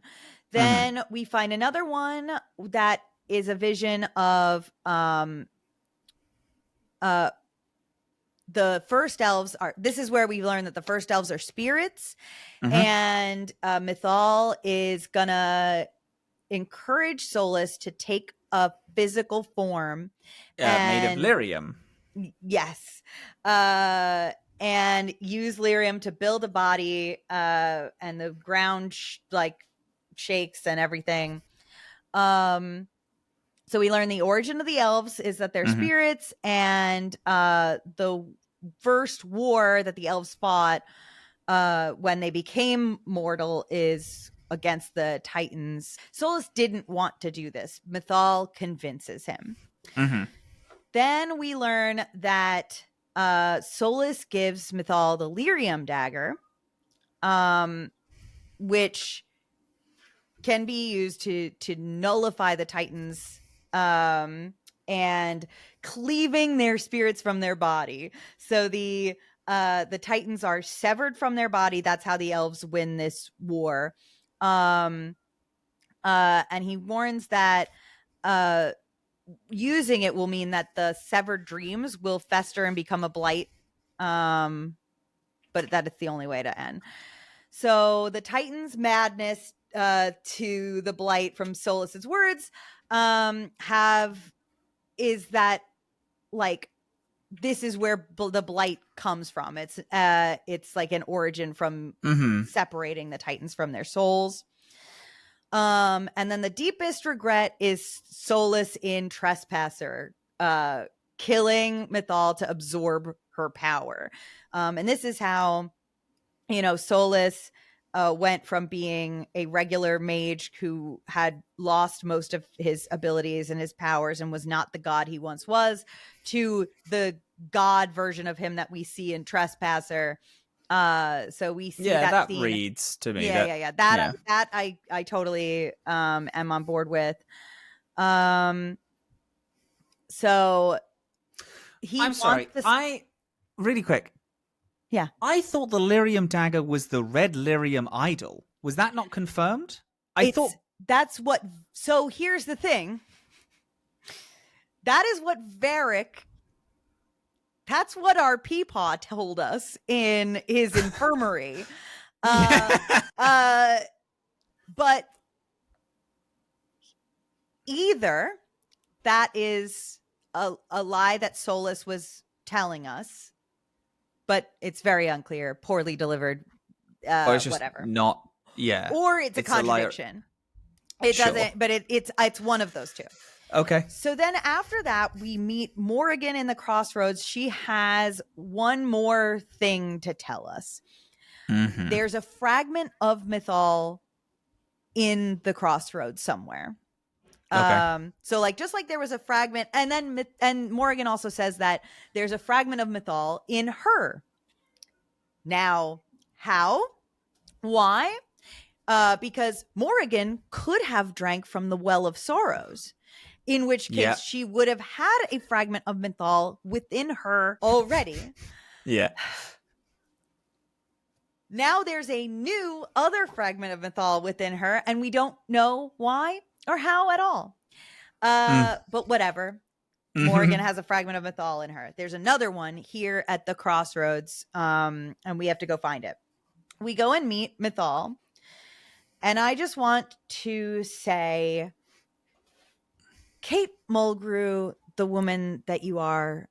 Thank you for 3 years of the most interesting and complicated woman I've like character possibly of all time. I know that the writing has a big part to that, but Kate Mulgrew's choices as a voice actor, the depth and like and mystery and that she put into Flemeth and therefore Mythal's character cannot be more appreciated. It is so impactful on the story of a woman, a woman who, as a god, was betrayed by all those closest to her, who then found a home within a woman who was also betrayed by all those close to her. And the two of them became vengeful and beautiful, but also protected people. Like at every moment protected the world. And that was a beautiful story, told beautifully and delivered with some of the best voice acting I've ever heard in my life. We meet this fragment of Mythal, and she is a pretty little girl. She's pretty. She's so pretty. She's so pretty and nice and loving. No. And she's a sweet and she's a sweet, lovely mom. And fine. Oh no. Whatever. Oh my god, I'm looking. I did some Googling and I'm looking at her. And then there's a weird thing that happens where she agrees to help you only if you can convince her, and you have to choose like the right sequence of dialogue options, otherwise she will attack you. I didn't really know what they were looking for in these options, and all of the dialogue options seemed stupid, so I just said whatever, and then she disagreed and fought me. She turned into a high dragon and I killed her. And then you still get the essence of her fragment. And then it's like, you could possibly use this at the end of the game. And I was like, okay, fine. Whatever. Anyway, that's why I started the episode with misogyny. Because Mythal, being a god of motherhood and justice, should not mean that she's not allowed to be angry. And like, there is a theory that that these games hated Anders so much that they erased the existence of justice and vengeance as a concept. It's people will say they hated that blonde man so much that they erased his his soul. They erased his whole conflict. And I think that that's just another thing that happened here. So that's fine. So now we go into the final 2 quests of the game, which I agree with you, Robin. I think they're both really strong adventures. However, before we move on to the main storyline, Dylan, I have a confession. What? I've been dead this entire time, and actually, you playing the Dragon Age games have been you talking to yourself, and you've just kind of interpreted this as me talking back at you. I have never been more upset to be right about something in my life. As I was playing since last time, because I was playing and doing these quests seemingly forever, a never-ending trek to get these quests done. And so I was playing for so long, and no other opportunity to talk to Varric came up in that entire time. And I was like, okay, this is stupid. I'm like, anyway, it's still stupid, even with the reveal, because why am I supposed to emotionally care about this? If I've never met Varric before in previous games, if I'm just picking up the Veilguard now, or if I'm playing this as what it's claiming to be, a role-playing game, and I'm playing Rook, I've known Varric for a couple of months. I apparently love him like crazy, and I never speak to him. And that you love Varric more than the big problem with this reveal is okay.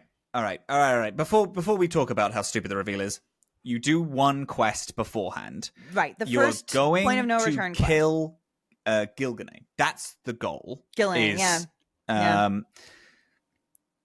you have a really great a choice that I think is two choices in this first part of this mission that I think are both genuinely very interesting.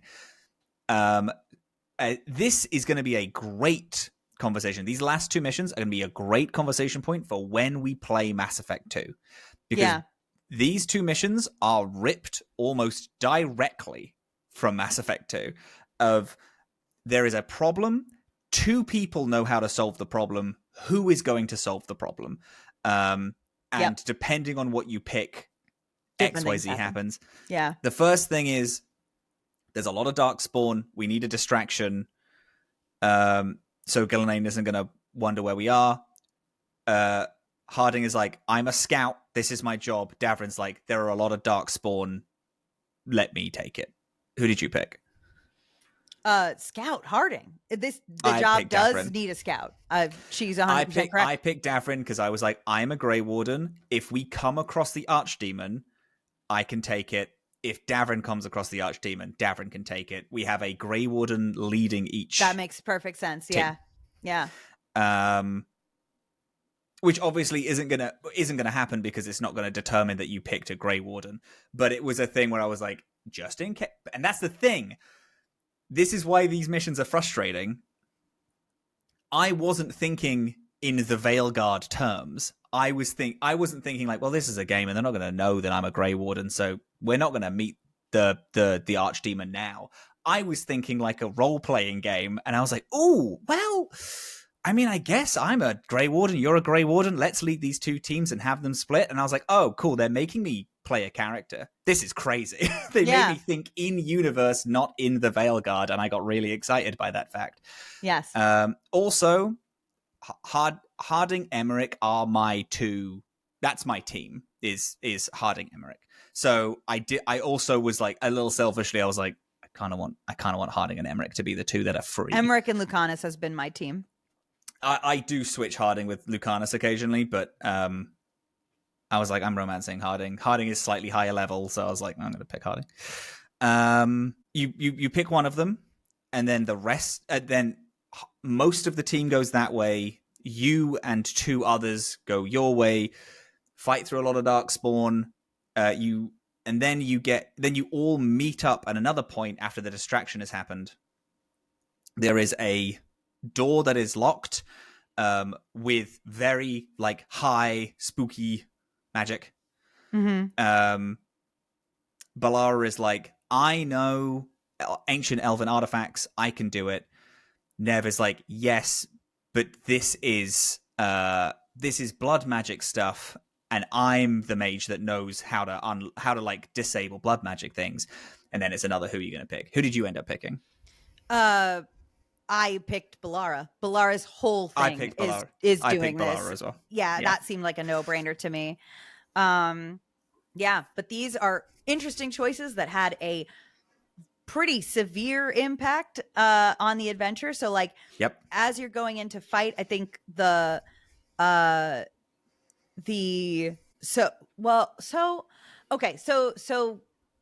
team gets split, which is fun. You encounter them like as you're going through this, like and fighting people, and like you get, you're on like opposite sides of a wall, and like Harding and the team have to like figure out a way to unlock it while you're fighting off enemies. It's very good. Feels very good. And then I think the first thing that happens is that is the thing with Balara, right? When you unlock the thing, elgar'nan is like, oh shit, my thing's unlocked. I actually know where you are.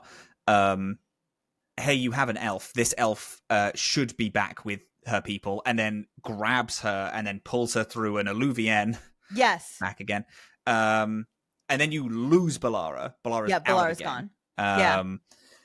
She is like, you can't select her as a teammate again, and your whole team are freaking the hell out. Like, oh, this is it. This is the fight. Like, we're about to throw down.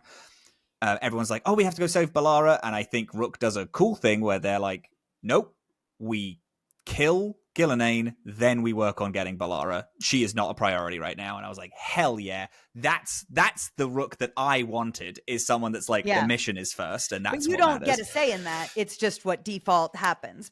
It's what default happens, but it's frustrating because it's the only default that's been in character for me. The person that I wanted, which I've not been able to make these two end quests seems totally different in like in a good way. These two quests, I'm telling you, are like pre-2017, like, this is what the finale of this game is going to be, because they were so fun. And it's like the choices were like impactful. I was like nervous a lot of the time. Like, I was full strategizing, planning who I was going to send what and where and what I was doing. Yeah. Anyway. Yeah. So then we get to so what's happening is elgar'nan is building a lyrium dagger. And while he's doing that, we have to kill ghilan'nain. We have our opportunity to kill her, because if we can kill ghilan'nain, he can't finish the ritual. Yes. Yeah. So we're going towards her. He's distracted by this ritual that he's doing. He can't, and like, we can fight her without him having the ability to interfere also. So it's like our opportunity, our moment. He also pulls the moon in front of the sun in a visual that I know is so overplayed, and I always love it. I love an eclipse. Yeah. I love a red fine. sky. Like, it's cool. I think it was fun. Yeah. So in the fight, the fight with ghilan'nain is pretty interesting, I thought. Yeah, it's great. You start alone because she captures everyone, the whole team, and then you start alone. You slowly are freeing people, and then you free Lucanus, because Lucanus has to be the one to kill her, because not has to be, but he's the one that's like, well, I failed last time. He's got our lyrium dagger. Oh yes. Oh, and also what's fun, after the Balara Nev thing, Lucanus grabs the lyrium dagger and leaves as well. Yes. So you also can't select Lucanus because he's like, I need to prep. I need to do assassin stuff, which is great. We love people. We love an assassin doing assassin things. Yeah.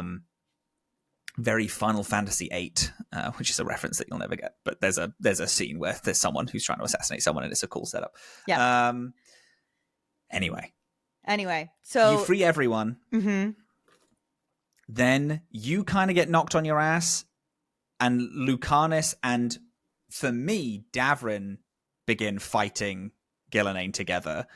Lucanus gets captured and is like unable to do it. So then Davrin says whatever it takes, leaps at ghilan'nain, stabs her. Ghilan'nain turns around and rips Davrin apart.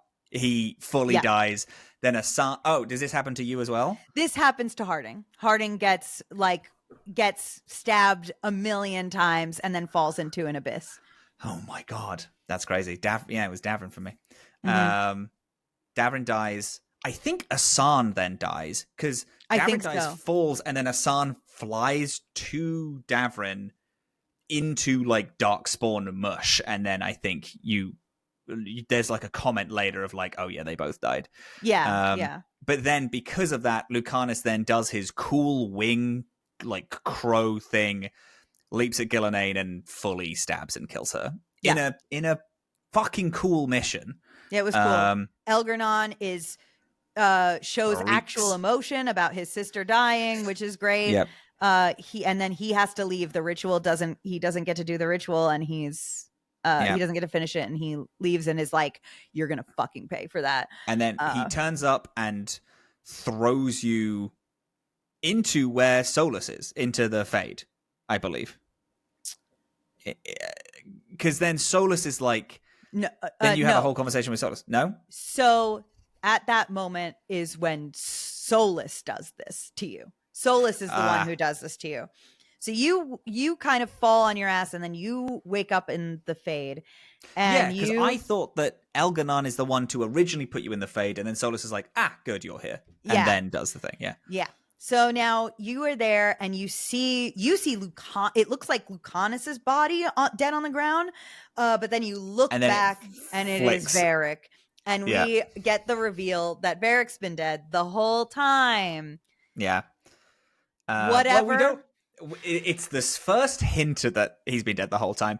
Solas has a whole thing where it's kind of a cool visual. You're like on a rock, and then a bunch of statues of people of like Balara for me, and then it was Davrin, and then like and then it was Varric, and it's people who you failed, kind of drag you under into the Fade. And Solas is like, I'm in a prison of my own regret, and I needed someone to regret something as much as me so that they could take my place, and I've molded you to be that. Yes. This on the surface is really cool.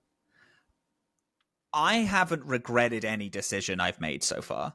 And that's not to say, oh, well, yeah, you haven't, but the character has. Every character who died was like, I want to do this. I'm willing to go and make this play. Also, I felt like I was thinking as this was happening, I was like, if the game had made me care about the characters more, this would really be landing for me.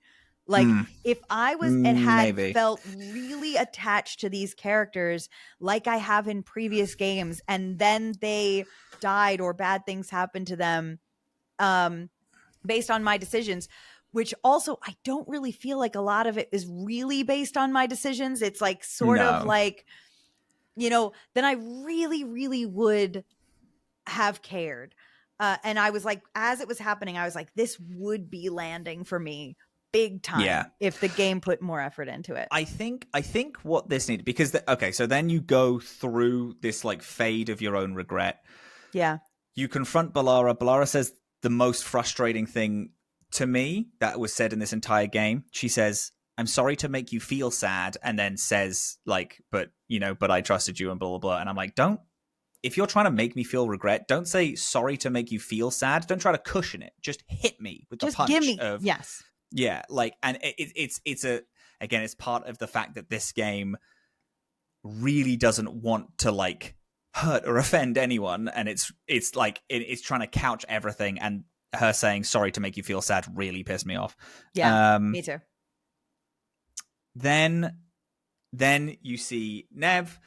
Well, we both did, because then she's talking about how it's like, oh well, Minrathous was my home, and you let it be destroyed, and then it's Balara. Oh, it's Balara Davrin. Davrin doesn't care. Like, in a weird prison of regret, Davrin is fine with it. He's like, no, I wanted to, like, this was my choice. Like, I decided that I wanted to do this, like, and whatever it takes. I'm a fucking Grey Warden, and that's what we did together. Here's my interpretation. I think you kind of are skipping over because in the beginning of it, you're hearing their voices, and they're really ripping into you. They're like, this is your fault. You caused me to die. Minrathous is gone because of you. Like, Harding for me says like, like I'm dead because of you. She says it a bunch in like the atmosphere.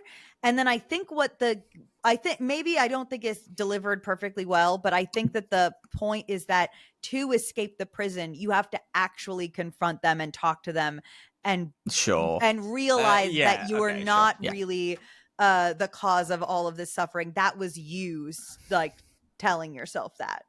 And then like you go and talk to them, and they kind of soften it, I think. I would have really liked, I'd have liked more decisions in this game.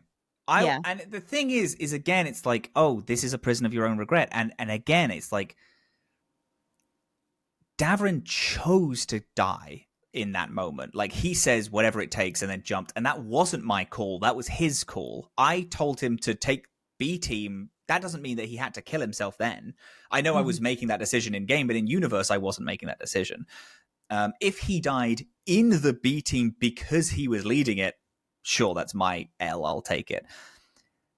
The Minrathous choice wasn't hard for me because it was framed like it was just framed in a way that's like, oh well, right, like, you know, the Antivan Crows aren't a force, like we can't do it. And then also there wasn't, like, yes, visually and all this stuff, there was like this big heavy choice of Minrathous is destroyed, but we talked about it logically.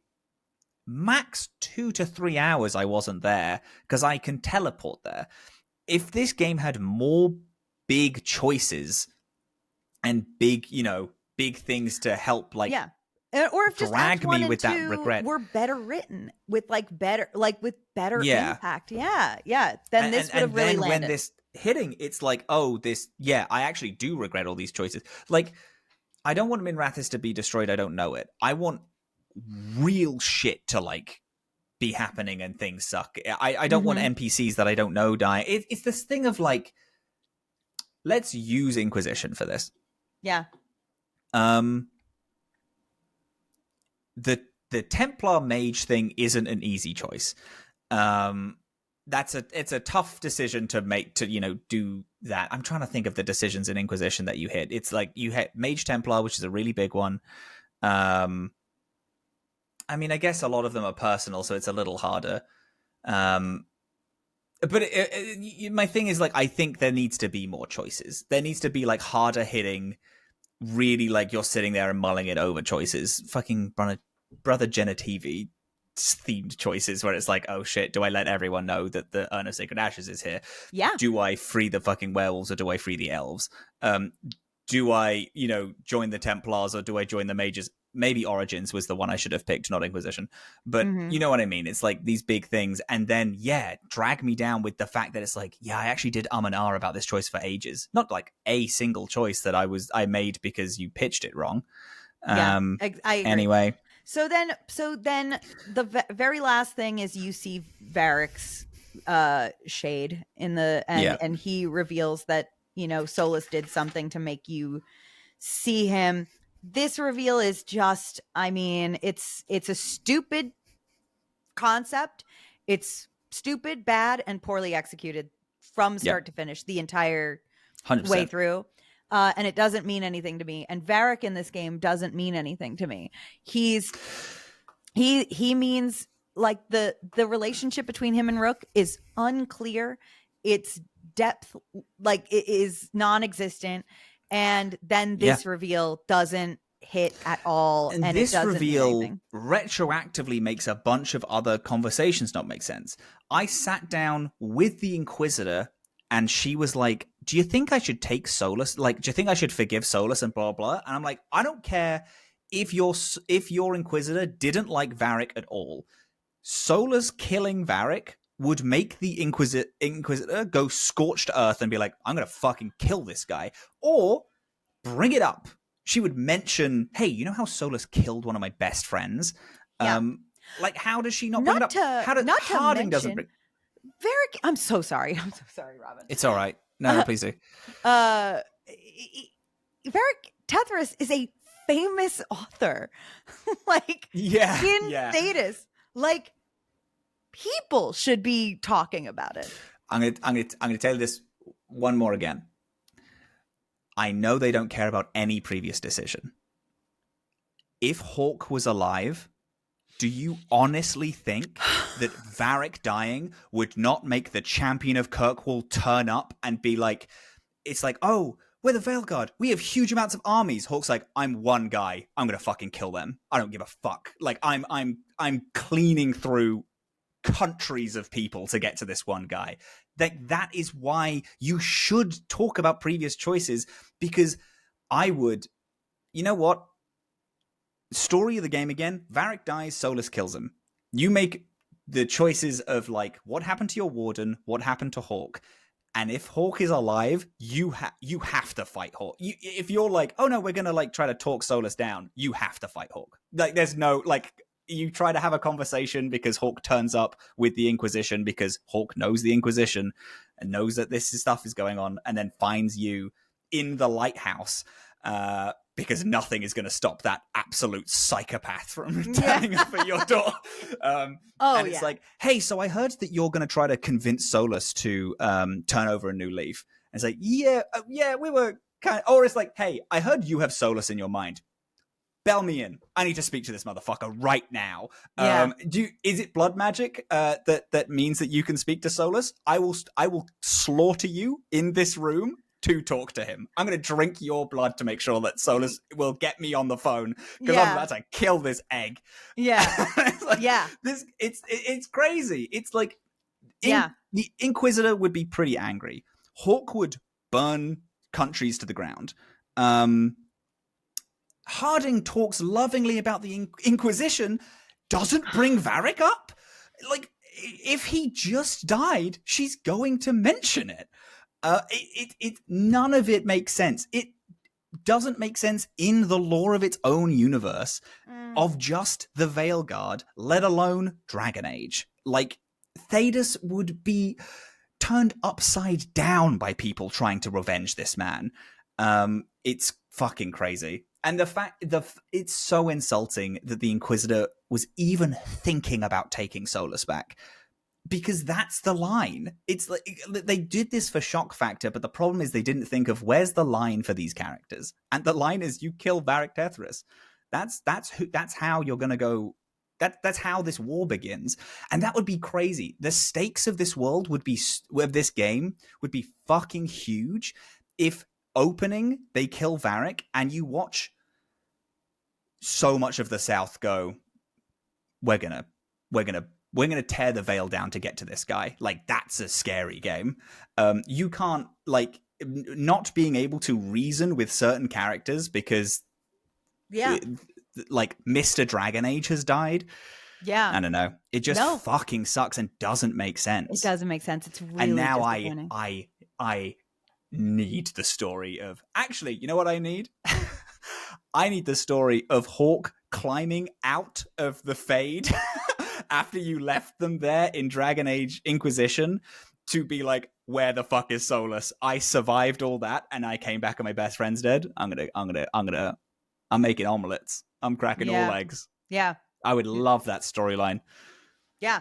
Hawk, anyway, if Hawk's in the Fade, Hawk could get to Solas before Solas gets out. Oh my god, you fucking...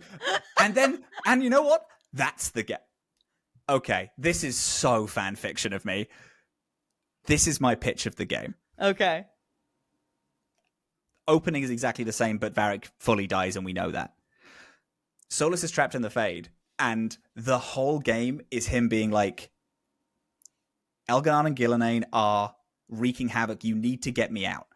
And it's like, you need to get me out because I'm going to, like, something is coming in the Fade for me. I've done something bad and something is coming. And the whole time you think, oh, Solas is like, there's just something coming in the Fade because Solas, like, did a bad thing in it. And it turns out it's fucking Hawk. It's fucking Hawk because Solas killed Varric Tethras and that's the twist at the end is that Solas, like, has a whole moment where you're, like, trying to have one of your roommate meetings, but you keep flashing to the Fade because Solas is trying to pull your consciousness in, being like, they're so fucking close. You need to save me. And you go in to save him and it's just fucking Hawk is stood there with just filthy, cut long ass hair, hasn't been cut in ages, is like, hasn't bathed in longer, and is like, where the fuck is Solas?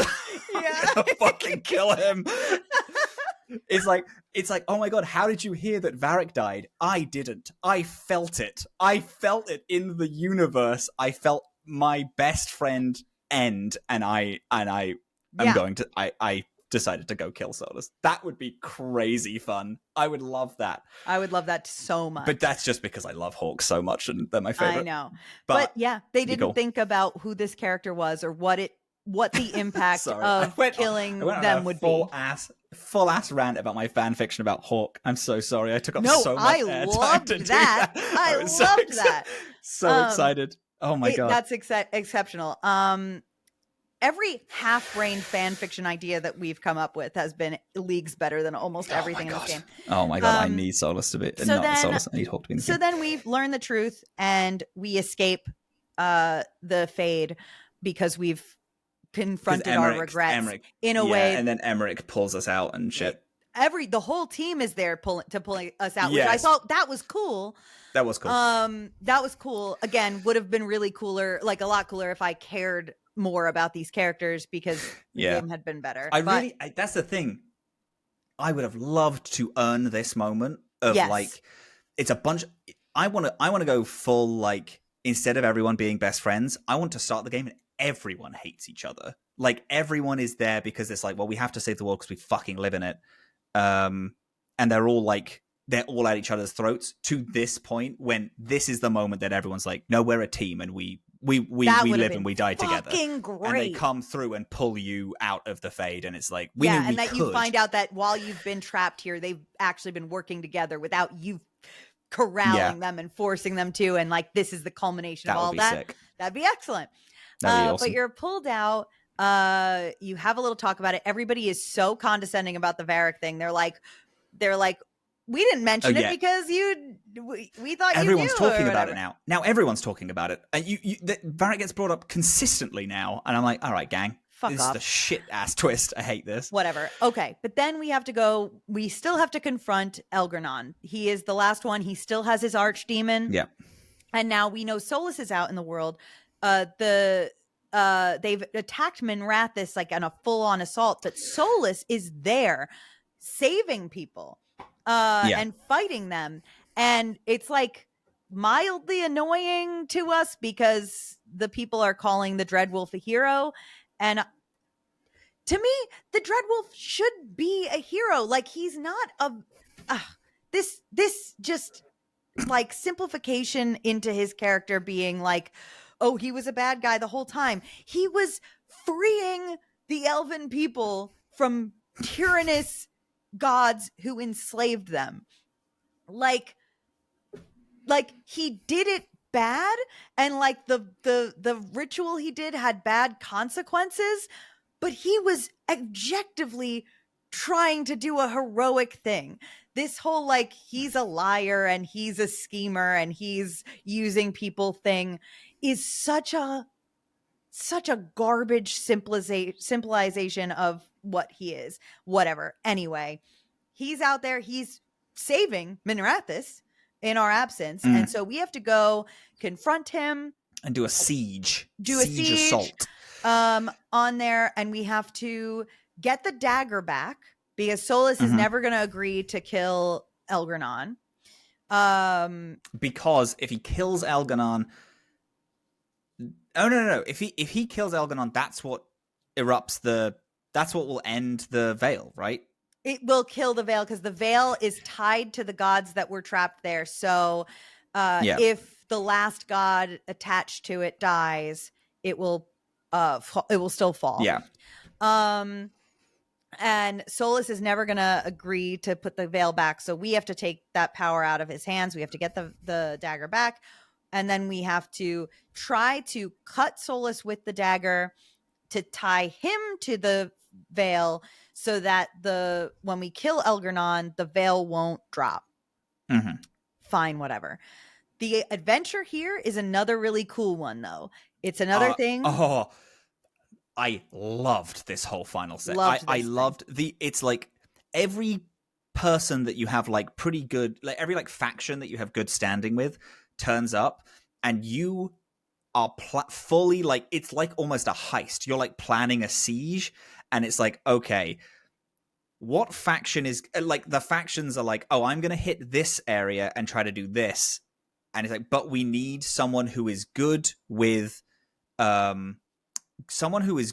with like magic and unlocking doors and technology to get us into the to the tower. So then you have to pick one of your team members who is good with these things that can go in and try to break the locks. Then there is a giant colossus that will be awake and is like, will be hitting everyone.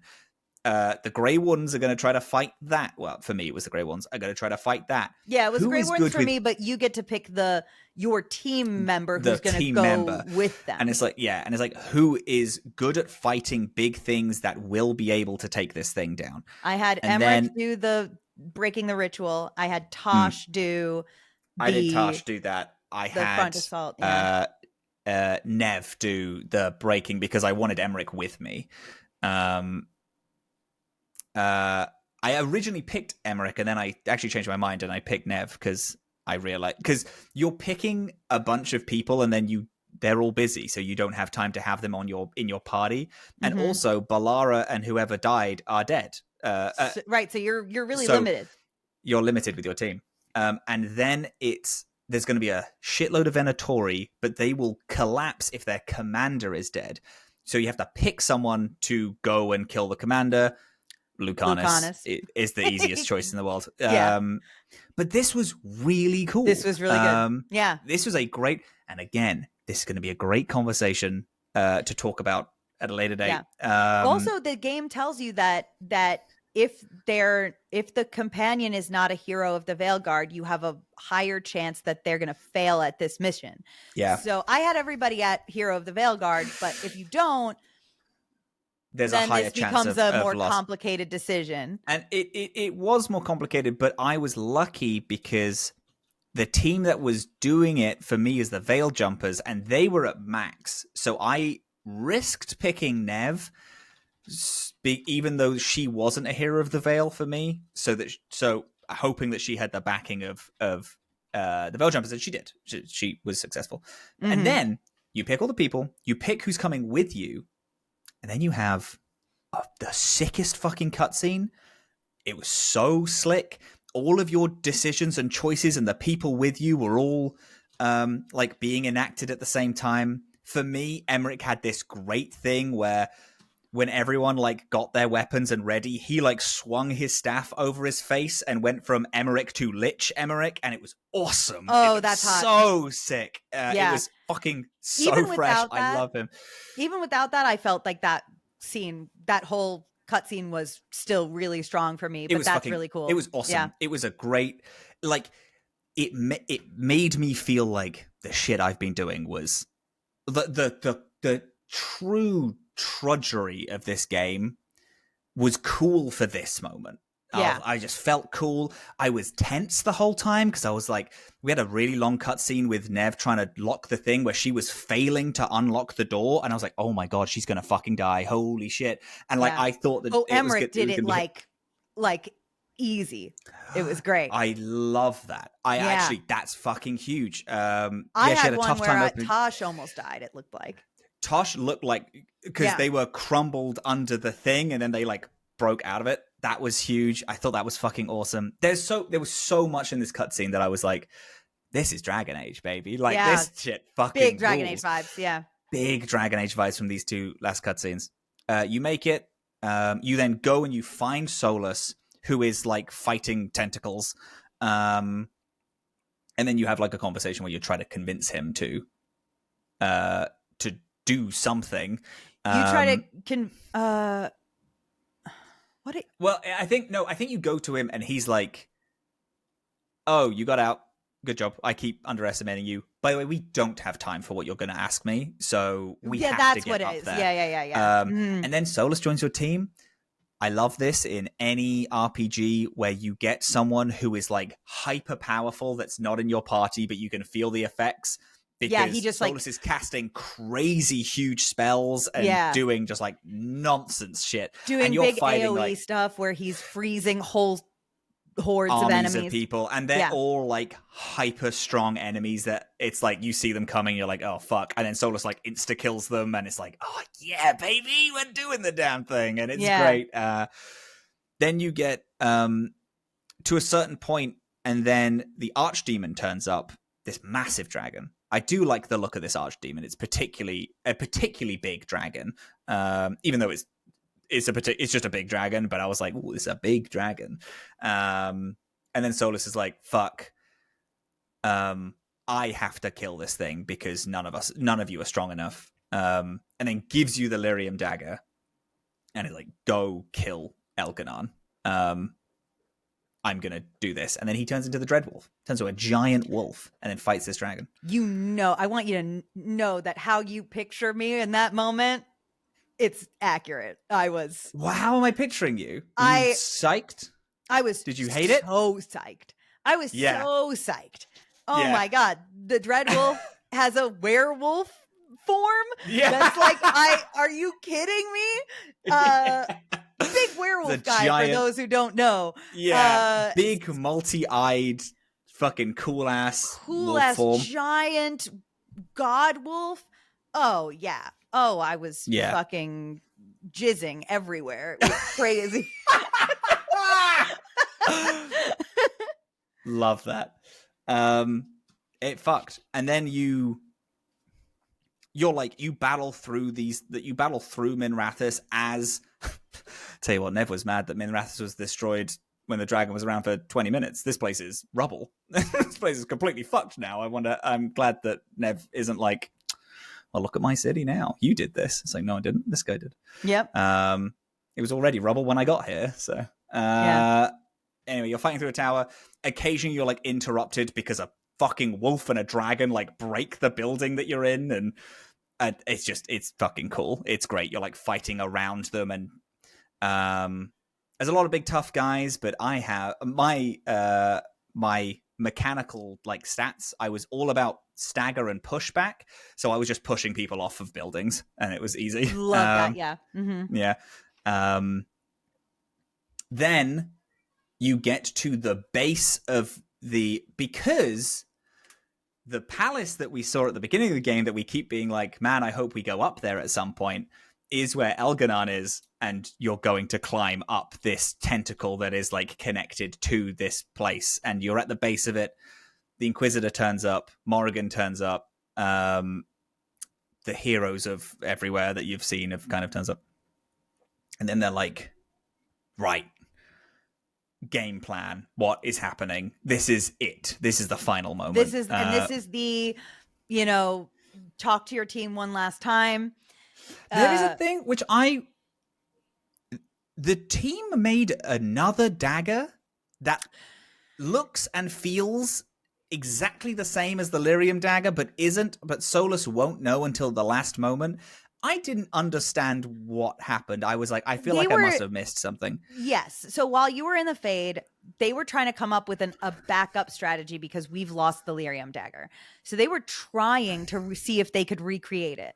They got close, but not enough. It can do a little bit of magic, but it is not nearly as powerful. It isn't going to be enough to kill a god. But so they come up with another plan where they're like, all right, maybe we could use this as a bait and switch with Solas. Somehow trick him into thinking that he has the dagger and swap it with this one. And then he will be able to do things our way, and he won't be able to take down the veil. That I didn't wound really up understand not where this being choice came in. Yeah, it wasn't relevant for me either. I didn't really understand where the choice was. So I think that if you haven't done everything, if you haven't done I think that but I didn't. That's true. I don't know. I think at some point or in some circumstance there is an opportunity to do that bait and switch, but I didn't get it. Oh, I got the option to do the bait and switch. Oh, okay. But I just didn't do it because I didn't understand what it was because we'll get to that. You say your goodbyes to everyone. Is there anything that you want to mention about the goodbyes? They're all fairly standard. It was a lot of like... Goodbyes are fine. Again, I think they really would have hit better if I cared about these characters more. My talk with Emmerich, we got a proper I love you, so we came full circle with that conflict from earlier. I like that. Big, again, Sylvia, thank you for giving us a character. We love you, Sylvia.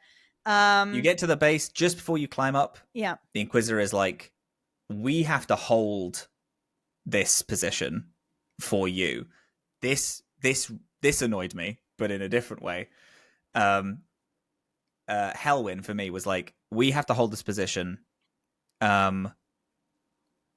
We need someone who can lead frontline, who has been on the front line and can lead an army. And I was like, you're the Inquisitor. You've been frontline. You've led an army. You do it. But I was like, I mean, I fucking guess Tarsh can do it. Yeah. And I got so we pick a new round of like who's going to do what this time. But it was weird because it's like, you're the Inquisitor. It's you, babe. Like it's you're the leader. You ran a siege. Yeah, you've done a lot of shit. Fortress, baby. Like it's you. Damn, I hate to tell a woman her place, but yours is on the front line. A woman's place is on the front lines. Inquisition. We'll get one piece of merch done for Dorkspawn, and it's a woman's place is on the front lines with a picture of Adamant Fortress in the background.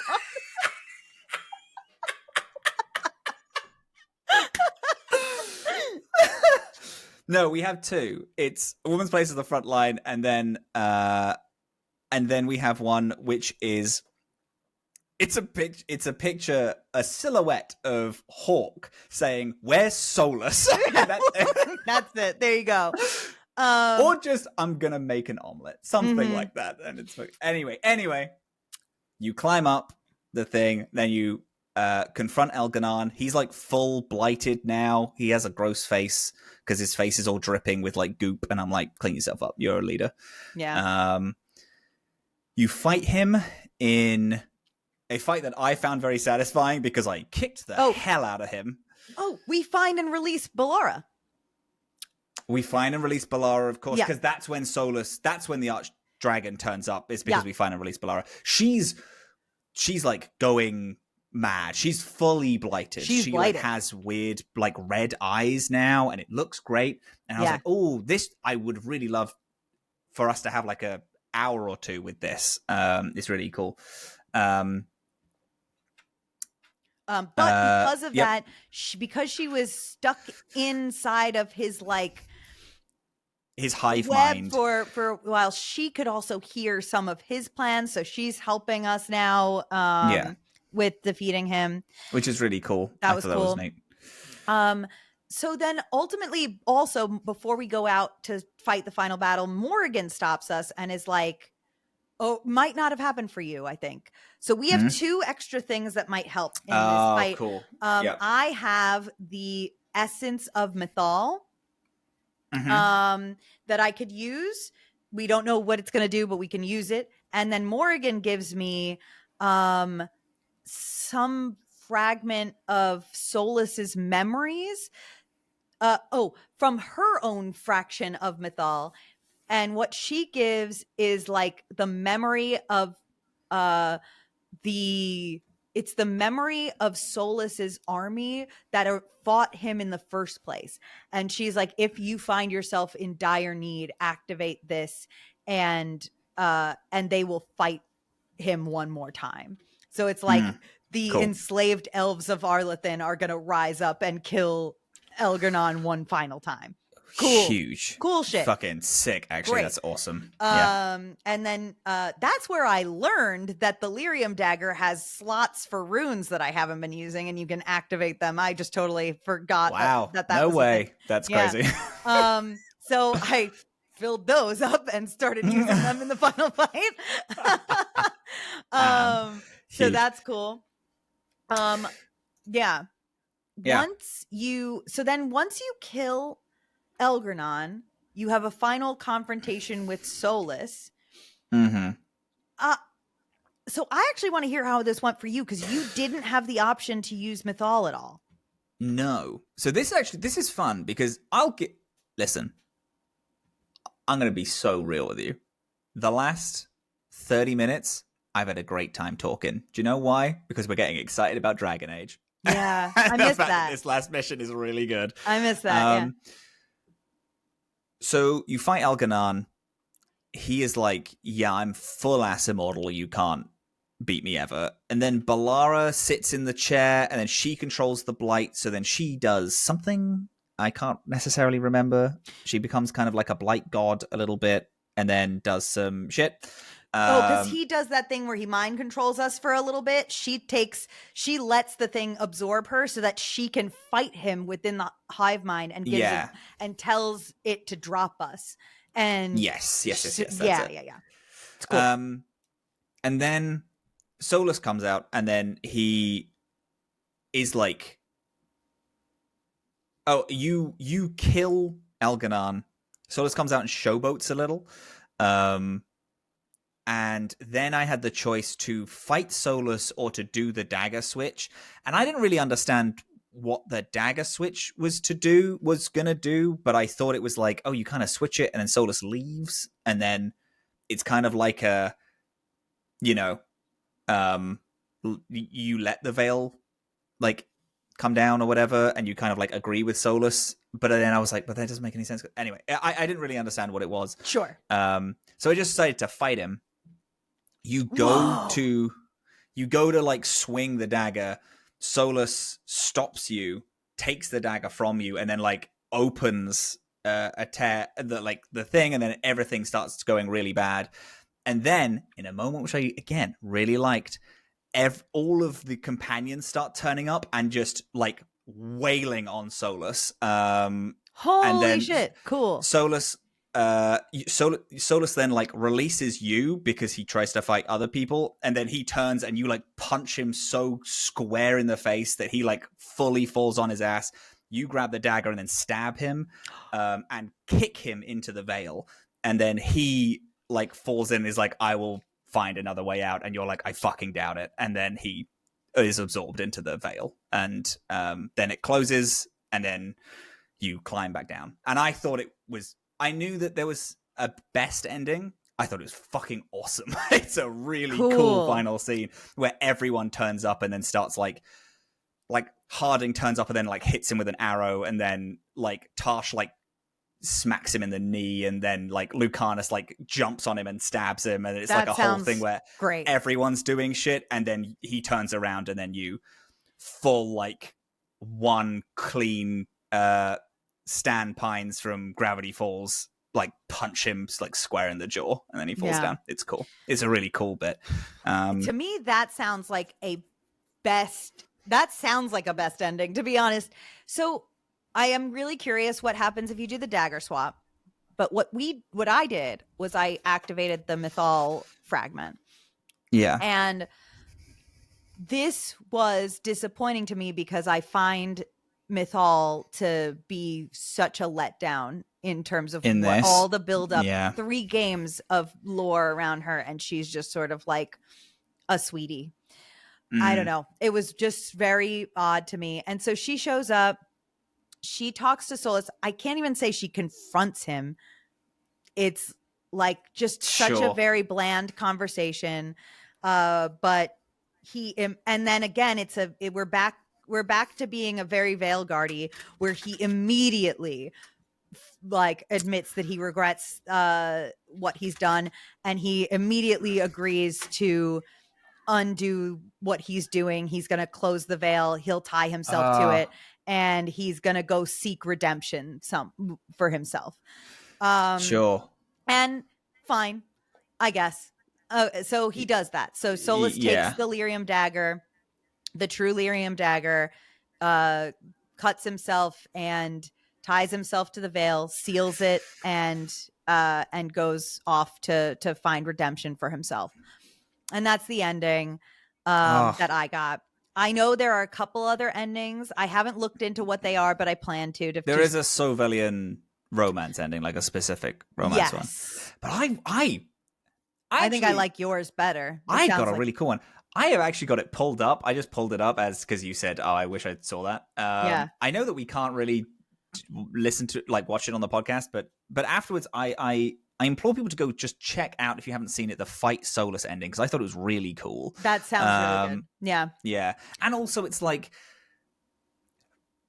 I know there are a lot of different endings, but this one made sense for the character I wanted, which is someone who hates Solas because he's fucking with everything. I also personally really like this ending. Like, I know it's not the best, but I am like, well, what does the best mean? This guy sucks and is a bad villain. he's according not a bad to this villain. Sorry. game and this he's game a bad alone, guy. And yeah. And it's like, I mean, hey, listen, yes, according to this game and this game alone, I like this. Even if we go back to like who Solas is, if I was playing a similar character, if this was a better game, if I was playing a similar character that was like, oh, but he hasn't redeemed himself and betrayed us 3 times in this game, I would be like, yeah, I'm gonna kick the fuck out of him. Admittedly, this is the same decision that I made at the very. This is the first decision of the game. Is like, oh, like let Varric try to convince him, or get Varric to go fight him, or like try to ask Varric to go fight him. And this is the same decision that I made like right at the beginning, which kind of does show that my character hasn't grown at all. But yeah, it's fucking cool. It is cool cutscene. So then that's it. That's the game, and then we have that's it. And then like it closes. We have like little epilogue cards that are, in my opinion, like really devastatingly brief. I like that it's the characters talking for themselves and not like just a Varric monologue. I also like that. They don't say anything. There's not much at all. Yeah. They really like just kind of say, hey, these are these guys. And it's like, yeah, but I didn't help these people. I would like to know how the feelings of them have shifted.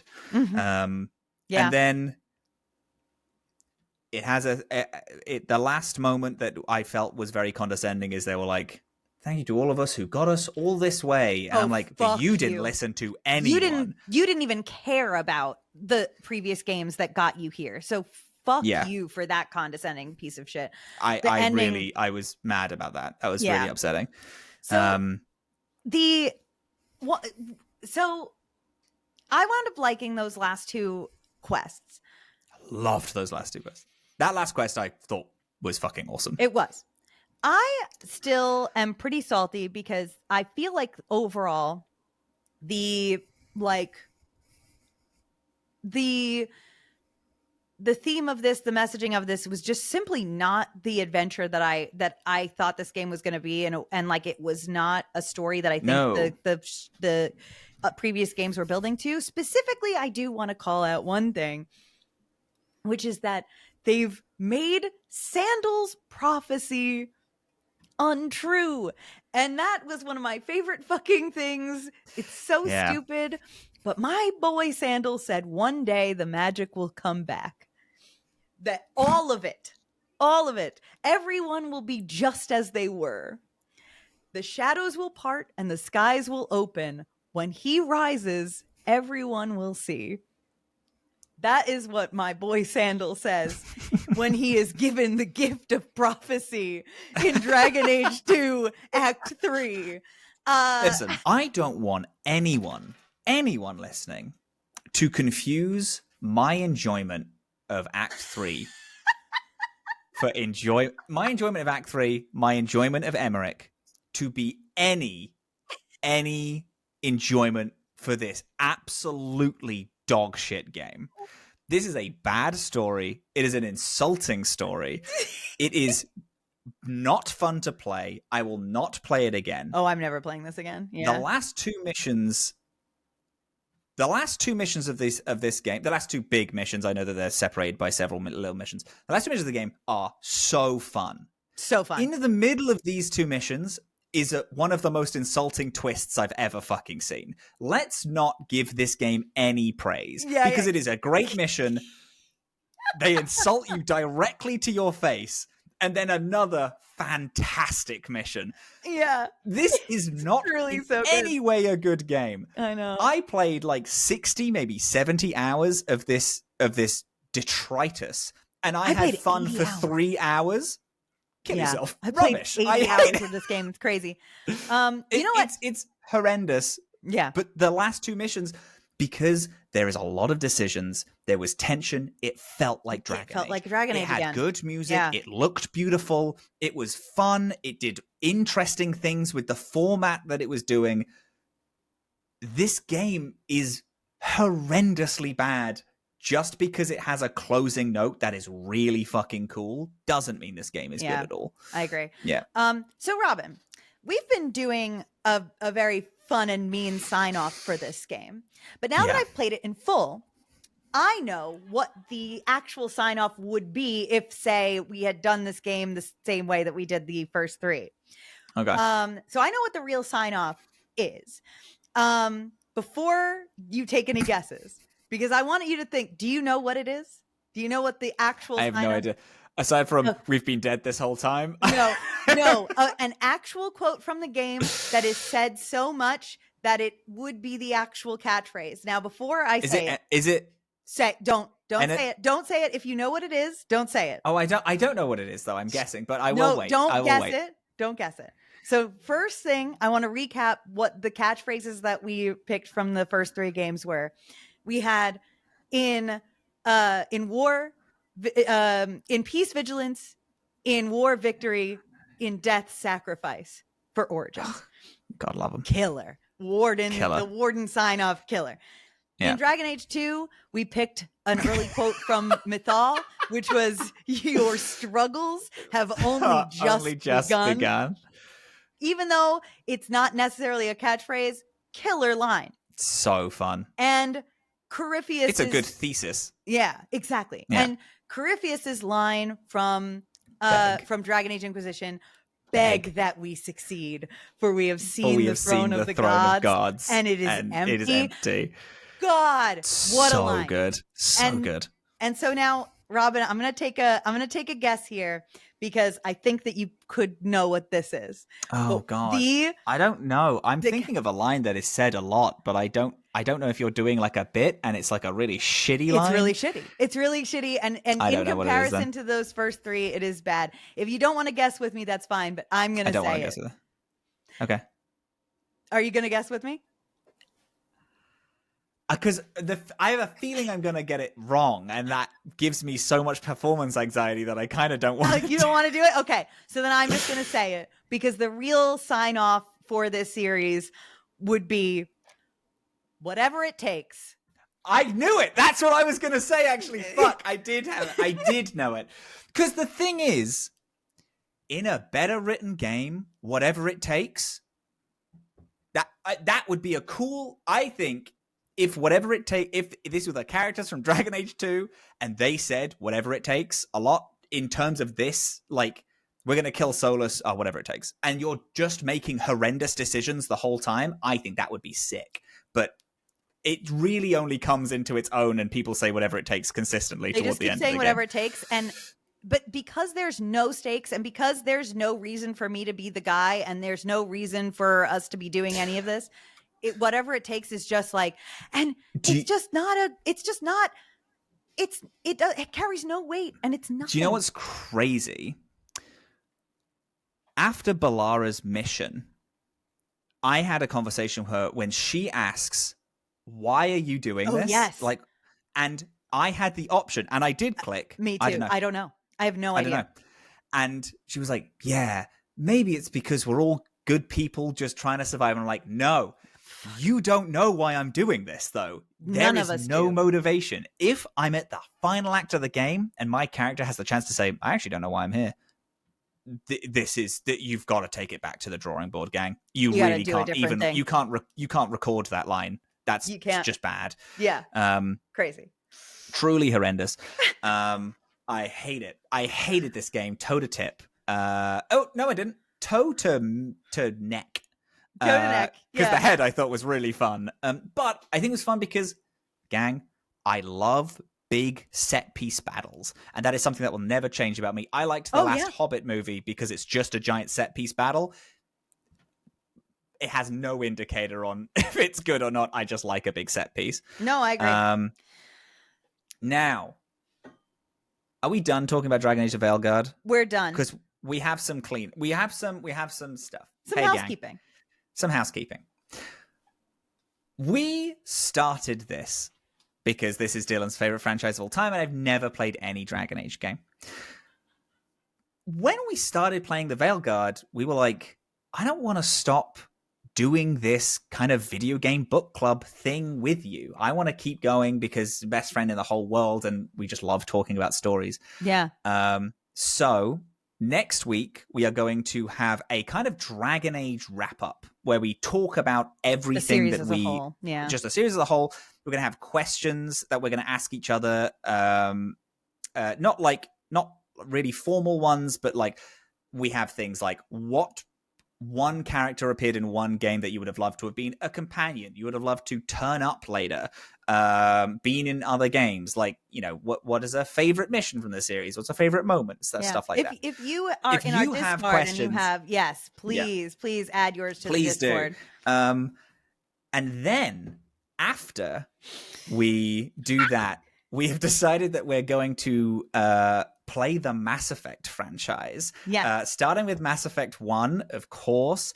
This is a series that I love a lot. Now, it's going to be interesting because I don't know this series as well as Dylan knows Dragon Age, but Dylan has never played Mass Effect. Never at all. So we thought it would be so fun to continue. We're still going to be called Dorkspawn because the name is too good. Name is good, yeah. But we've decided that we're going to, after this, play the Mass Effect franchise. After Mass Effect, we're going to do Mass Effect 1, 2, 3, and then we're going to do Andromeda, because I've never played Andromeda. And it'll be really fun to talk about Andromeda alongside the Veilguard as, like, it's outside of main series. It's like a weird take on things, and just talking about it's going to be really fun. And then after that, we're just going to keep playing choice games together. But if you're like, dang, I would love to hear these two continue to talk about Dragon Age, on our Patreon, we are going to start an actual Dragon Age book club, starting with The Stolen Throne. We are going to do a chapter reading where we read the thing and then we talk about it on through our Patreon. So that's going to be a Patreon exclusive. We're going to do them all. Comics too. Comics too, everything. Mm-hmm. We don't know if it's going to be bi-weekly or monthly, but we're going to figure it out depending on how much we have to do. And it might be sporadic too, like depending on how how much reading we get done, certain weeks. Yeah, but we do also, we've just released our Dragon Age 2 tier list video for Patreon. We have a Dragon Age Origins one. We will do a Dragon Age Inquisition. We are not going to do a Veilguard one. No. Unless we have a fun Veilguard video, like what are our pitches for... Yeah, we're not going to do a tier list because I can't talk about these characters. It's Emmerich anymore. S, everyone F. That's it. There you go. Yeah. Speaking of, thank you to the people already supporting us on Patreon. You're my God, the dream. Heroes, literally. But a special... Of the Veilguard. Yeah, no, you're champions of Kirkwall. You are champions of this very small city. Yeah. Thank you to Rodrigo, Parker Lang, Meadow, Callum, and Caroline for being top supporters. You are literally the best, and to everybody, obviously. It's so grand. So look out for that. Yeah. So, if you still want to listen to us talk about Dragon Age, you can join the Patreon. If you want to listen to us just talk about video games and kind of storytelling in this like BioWare kind of EA thing, because Mass Effect and Dragon Age are so tied to the point where there are references in both. You get Commander Shepard's armor in the Veilguard, actually. Is as recent as that. Oh, wow. I didn't see that. That's cool. Yeah, you get Commander. Well, it's like Harding, it's literally like you start the game, you get to the lighthouse, and there's a chest, and you open it, and then she says, like, it feels like an old friend left this. Maybe it's us shepherding in a new thing. And then it's like, okay. And then you're wearing the N7 Mass Effect armor. Yeah. Do you want to shoot me in the face, actually? But it's going to be fun. So it's so next week, we're going to do our wrap up. The week after that, we are going to be playing just the prologue of Mass Effect. I'm really excited to talk about it because I'm really interested. I'm interested, gang. It's going to be really fun. I'm really, really looking forward to it. I really love Mass Effect. Yeah, I'm so excited. I might start it today. Oh, I actually already have. I've already booted it up and I have a character, and I was just about to click play before you called me and was like, hey, let's play. Really looking forward to it. Oh my God. Anyway, gang, should we do all of them? All of the sign-offs, just one after the other? Let's do that next to wrap episode. Up? Okay. This one, do you want to do the new one for the Veilguard now? Yeah, because I want it to have the emotional weight that this game gave me. all of the where we introduce it and then we immediately close it and never use it again. Exactly. So hey gang, whatever it takes. I couldn't finish it. Whatever it takes. Done. There you go. Get out of here.